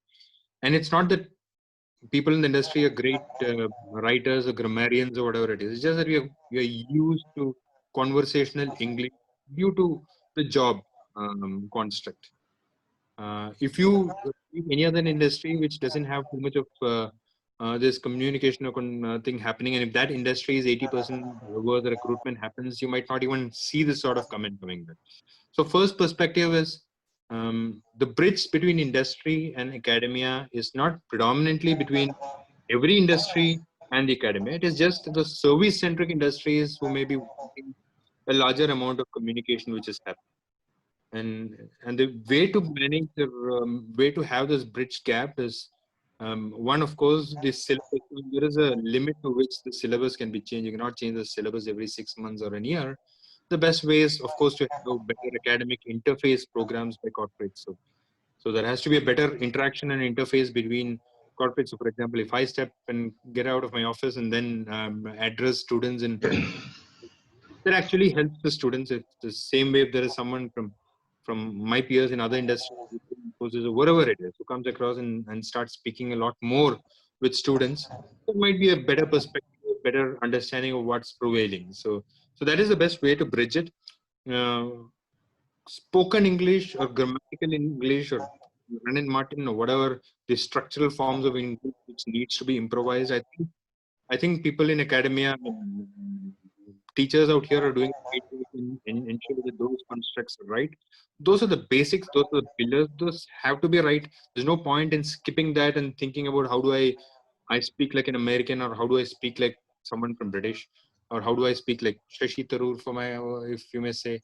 That would not serve the purpose. The purpose is, of course, build that structure, and then to ensure that it's polished, you have better interface programs with the industry. Did I answer your question? I mean, and of course, academia would come up with newer syllabuses every 2 years or whatever is practical to them to take care of the structural part of it. Did I answer to your question, or did I? Yes. Professor K.V. Jayakumar, sir, you have any other additional observations, sir? Day to day with excellent presentation by all the speakers. And I have been reading all this group chat, a lot of interesting things on the chat. Probably you can take care of them a little later. Very, very interesting questions are there. But I really loved the way the three speakers made the presentation today. I mean, they are very nice, and all engineers speaking good English, simple English. And I always say English should be spoken such a way the other person should not search for a dictionary to understand the meaning of what you're speaking. You really don't have to have high sound language, but a language anybody can understand. I mean, that's very important. And English is very much an Indian language now. That is my observation. Okay. Yeah. Elizabeth raising the hands. Elizabeth, any questions? We'll take a live question from the raised hands. Elizabeth.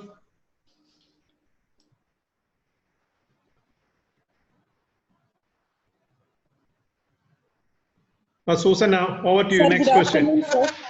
Yeah, Susanna, please. Sir, good afternoon, sir. Yeah, good afternoon, Elizabeth. Yes, go ahead. Sir, very informative and good presentation, sir. And my question to Venkat sir is that he has mentioned that about louder, and I just wanted to know the active and passive skills among these six, sir. May I know, sir? This question is to whom, Elizabeth? Sir, he said that Elizabeth, sir, Barla, sir. Barla sir seems to be some technical issues. He's not here, I think. I can't see him. Maybe you can take our numbers, and offline we will connect you to Dr. Barla, sir. Okay, Elizabeth, you contact us later. Offline we will connect you this. Sir, thank Susanna, you very much, sir. Most welcome, Elizabeth. Susanna, next question, please.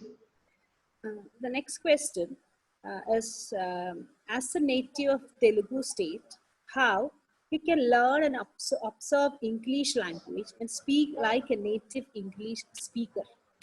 This question is asked a lot of times by him. That's why it is, as a native of Telugu state, how he can learn and absorb English language and speak like a native English speaker. Jayakumar sir, you have been as a professor with NIT since 98, the longest years of service even as a professor. Maybe you can start talking. You are seeing the students for so many years. Yeah. In fact, the question I answered to her on privately on the chat. I think, Indian English is, if you compare the Europe and other countries, the average Indian student is as good as an average European student as far as language is concerned, because we have all our higher education in English. Okay, but my experience, I speak all southern languages, read, write, and speak all southern languages, in addition to English and Hindi. I understand, my feeling is if you are very good in a mother tongue, you can pick any language, because always we tend to think in a mother tongue. English is not difficult to pick up, and you don't have to speak. English is spoken in infinite accents across the world. You've got American accent, you've got British accent, you've got German accent, you've got Australian accent. In India also, you've got Kerala accent, Tamil accent, Bengali accent, Orissa accent. So as long as an Indian accent is considered to be one of the best in many parts of the world. Okay, so it's not difficult to learn a language. The only thing is somebody should decide, okay, I should learn the language, read simple books, simple English, and and try to talk in English. It really doesn't matter if you're wrong, but over the years you'll pick up. In most of the, and I also found the present generation of younger students are much smarter than many of the elder people, because they are this generation Z, whatever you call it. They learn a lot of things from internet, and then a lot of your social network, they learn their language faster. So learning language is not difficult if you have a will to learn the language. In fact, all the three speakers today, they spoke such like wonderful English without difficult words. That's something which I really loved. Everyone spoke the English without any difficult word. Anybody could understand and follow it. Okay, so learning English is not easy, not difficult, but you should have the habit of writing. Writing is a skill which makes you perfect, because when you write something, you have something in your mind, and whatever you have in your mind, you're writing on a paper. When somebody else reads it, or you read it after some time, you should understand the same meaning that you had when you wrote the sentence. So writing is a skill which makes you perfect. So you should learn to write good English, and then speaking and understanding automatically will come. That's my. Okay, thank you, sir. The next question directly to Niharika. Niharika, please unmute.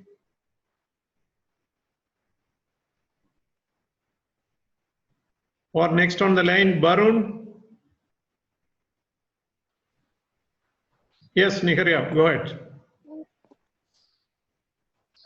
Hello. Yes, go ahead.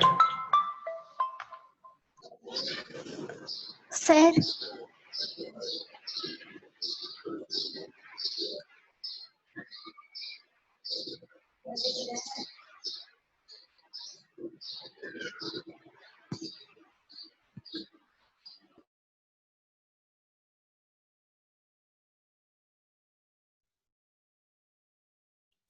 Nihariya ma'am, you can ask the question. Please ask the question.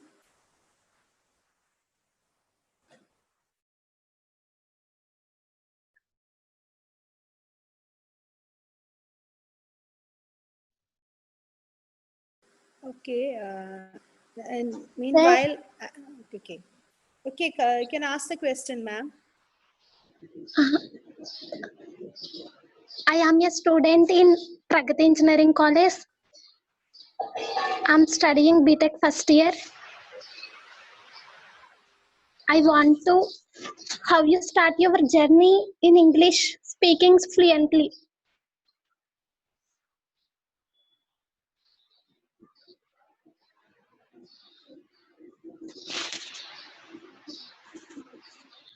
Sir. Dr. Sharini, you can help her.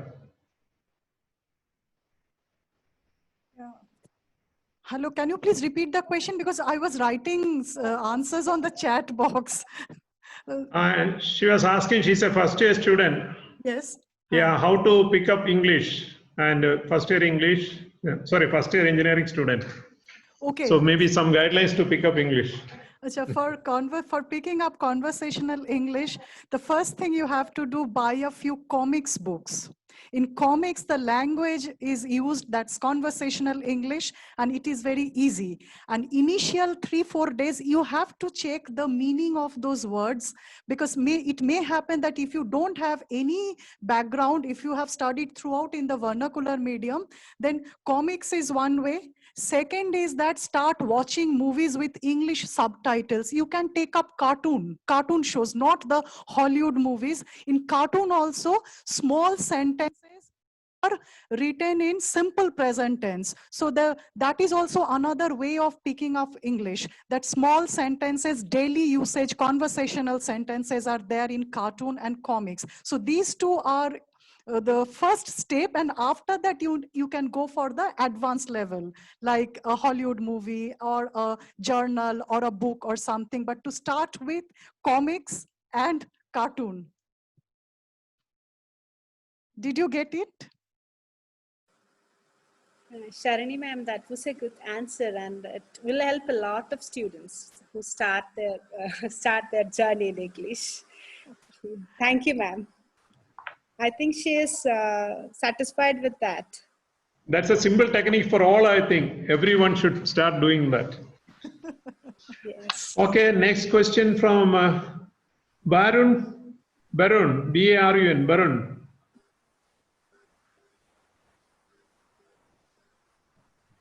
Please unmute. Abhishek. Hello, sir. Yeah, Abhishek after that. Barun first. Okay. Sir, my question is for Arun sir. As he mentioned about all those things, about the behavior, about you have to go through the 3 Venn diagrams that about the listening, attending, initiation. But as per my observation, we are very good writers. As the Indians, we are very good writers. About the sentence construction, we are good in writing. But when it comes about the verbal code, about speaking things, we are very bad. It is just only for the lack of habit, because the creating the habit is a little bit difficult, because your atmosphere is not everywhere just like in English speaking communities are staying in beside your house. So how can we put ourselves in that a fluent verbal code? Okay.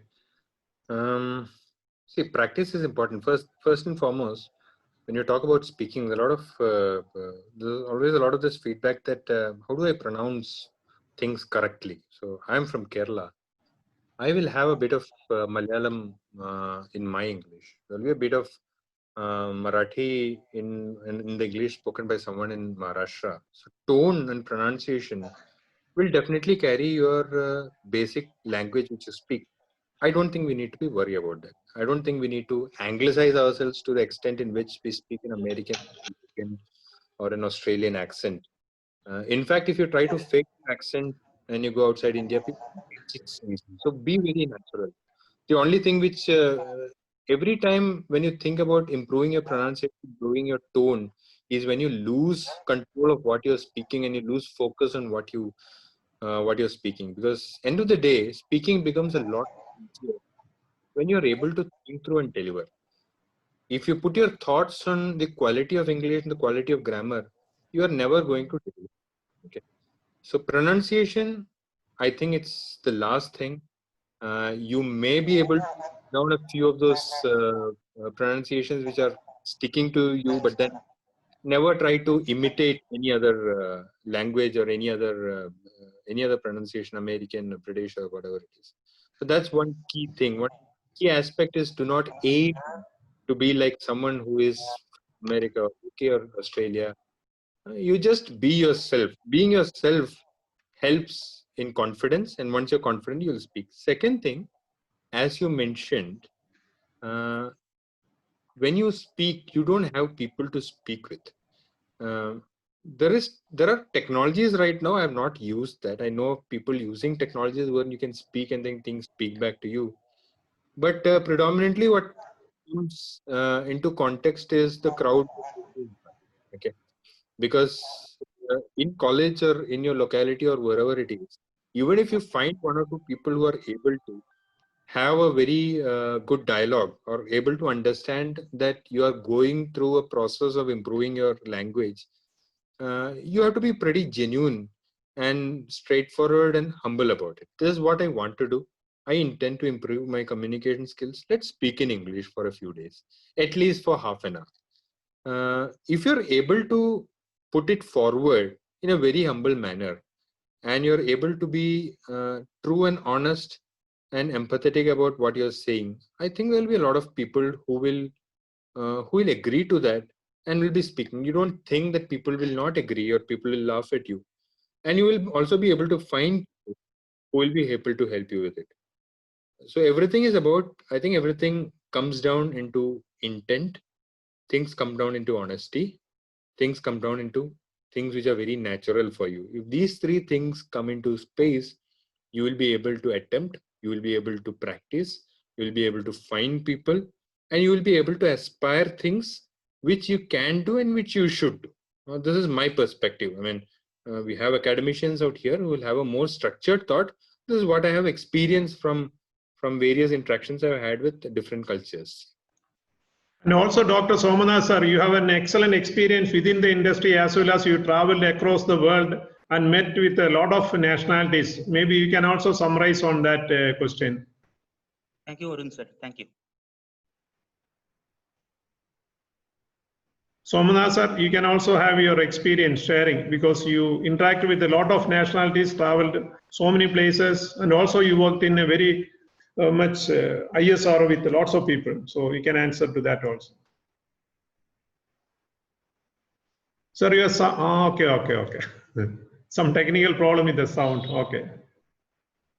We'll go to Abhishek. Next question. We'll take 1 or 2 questions because the time is cutting up. Abhishek will take the last question, please, because timing is going it up.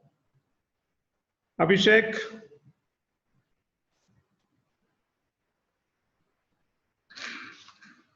Okay, I think he's still not coming back. I think today we had a wonderful session with all of you with your presence. And the initial thought which we had started from Dr. Barla sir, who was give the initial seed of this program. And along with that, I approached Professor K.V. Jayakumar sir to give the fine tuning of these topics. And we three, all of us together, along with the IQAC cell of our Mbits, Baselios Institute of Technology and Science, the entire team was worked with us for formulating and the planning and execution of all this. So that is the background of this. And on today, we had the eminent speakers. Honorable Vice Chancellor of Kerala Technical University, Dr. M.S. Rajasree was inaugurated this. Her presence was so valuable, and thank you very much on behalf of all the audience, Mbits Engineering College, as well as ASAP and TCS. We thank you very much, madam.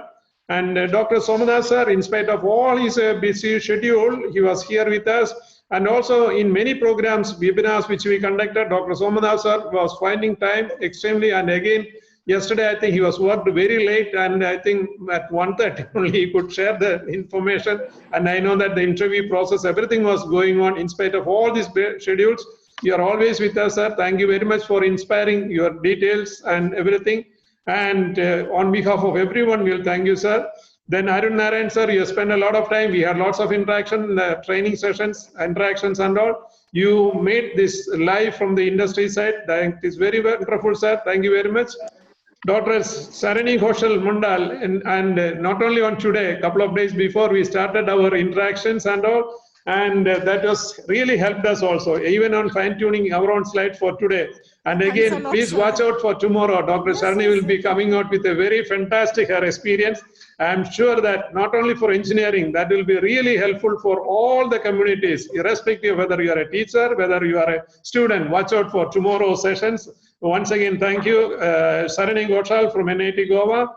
Dr. K.P. Jagaran sir, ASAP, Government of Kerala, sir, you have been all the inspiration with us, joining with us for this webinar, given a tremendous support from the ASAP.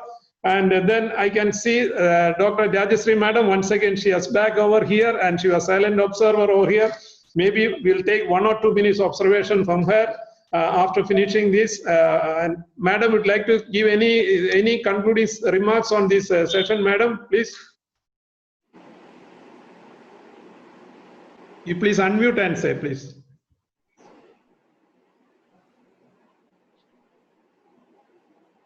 Still, you need to unmute, please.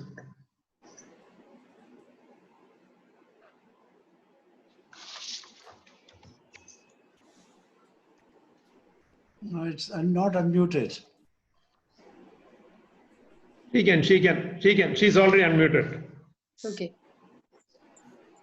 Yeah, Professor Sojan and other panelists, I can see, I could see that though not fully because I was with some other phone calls in between, but still I was able to get the whole presentation and the perspective from which all the speakers were giving their thoughts on this important theme. And I could see that it was very useful because Arun was sharing his experience from a industry perspective and the other the community, the academics from their perspective, and Dr. Somanath from his perspective as how the communication is important and what are the ways from which even from a novice how it can be improved to a very successful professional. So it was a very fantastic journey, and I hope it will give directions to all the participants to improve their communication from their own fields of work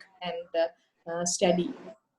Thank you so much for giving this opportunity, and congratulate the team for this effort. Okay. Thank you.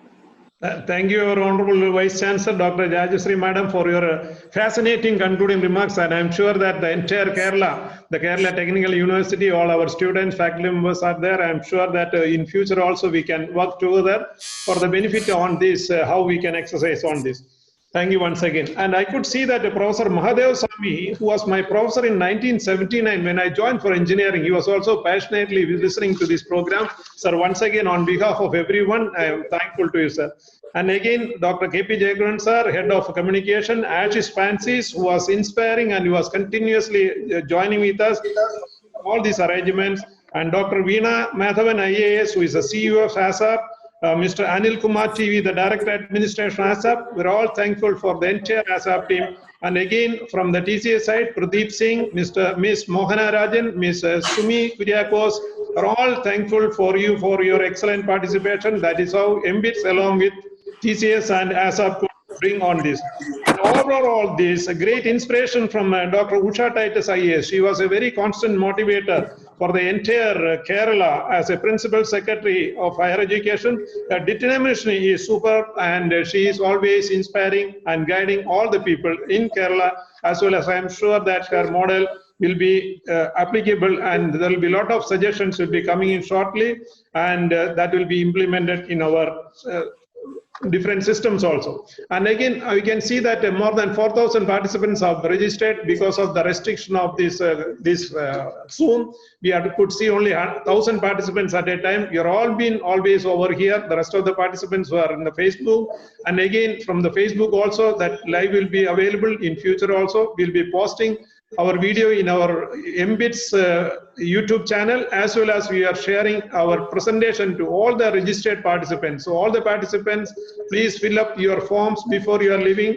It was a wonderful journey for all of us because without your participants, your presence, nothing is possible. It's a great day for all of us. Again, once again, for the entire Mbits team, IQAC team, all of them day and night, we've been with us and it's really marvelous. We have set up a very good system so far and we can go further with the remaining programs also, which I'll be announcing on the third day of the program. Please watch out tomorrow. Professor Jay Kumar sir, who is already here, and this Dr. Sharani is also available, and we'll have other speakers as we discussed about.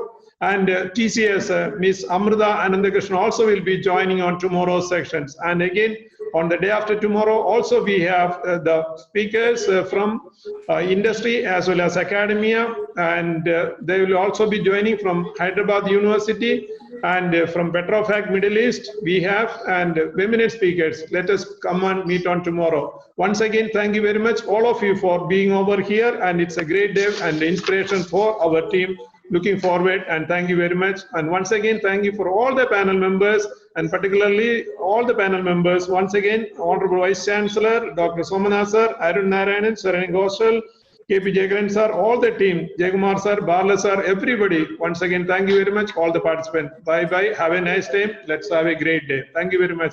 Closing out, thank you very much. Please fill up the feedback form for the certificates, and we will giving a which is jointly signed by ASAP, along with the emblems of ASAP and TCS. Thank you very much. Have a nice day. Bye-bye.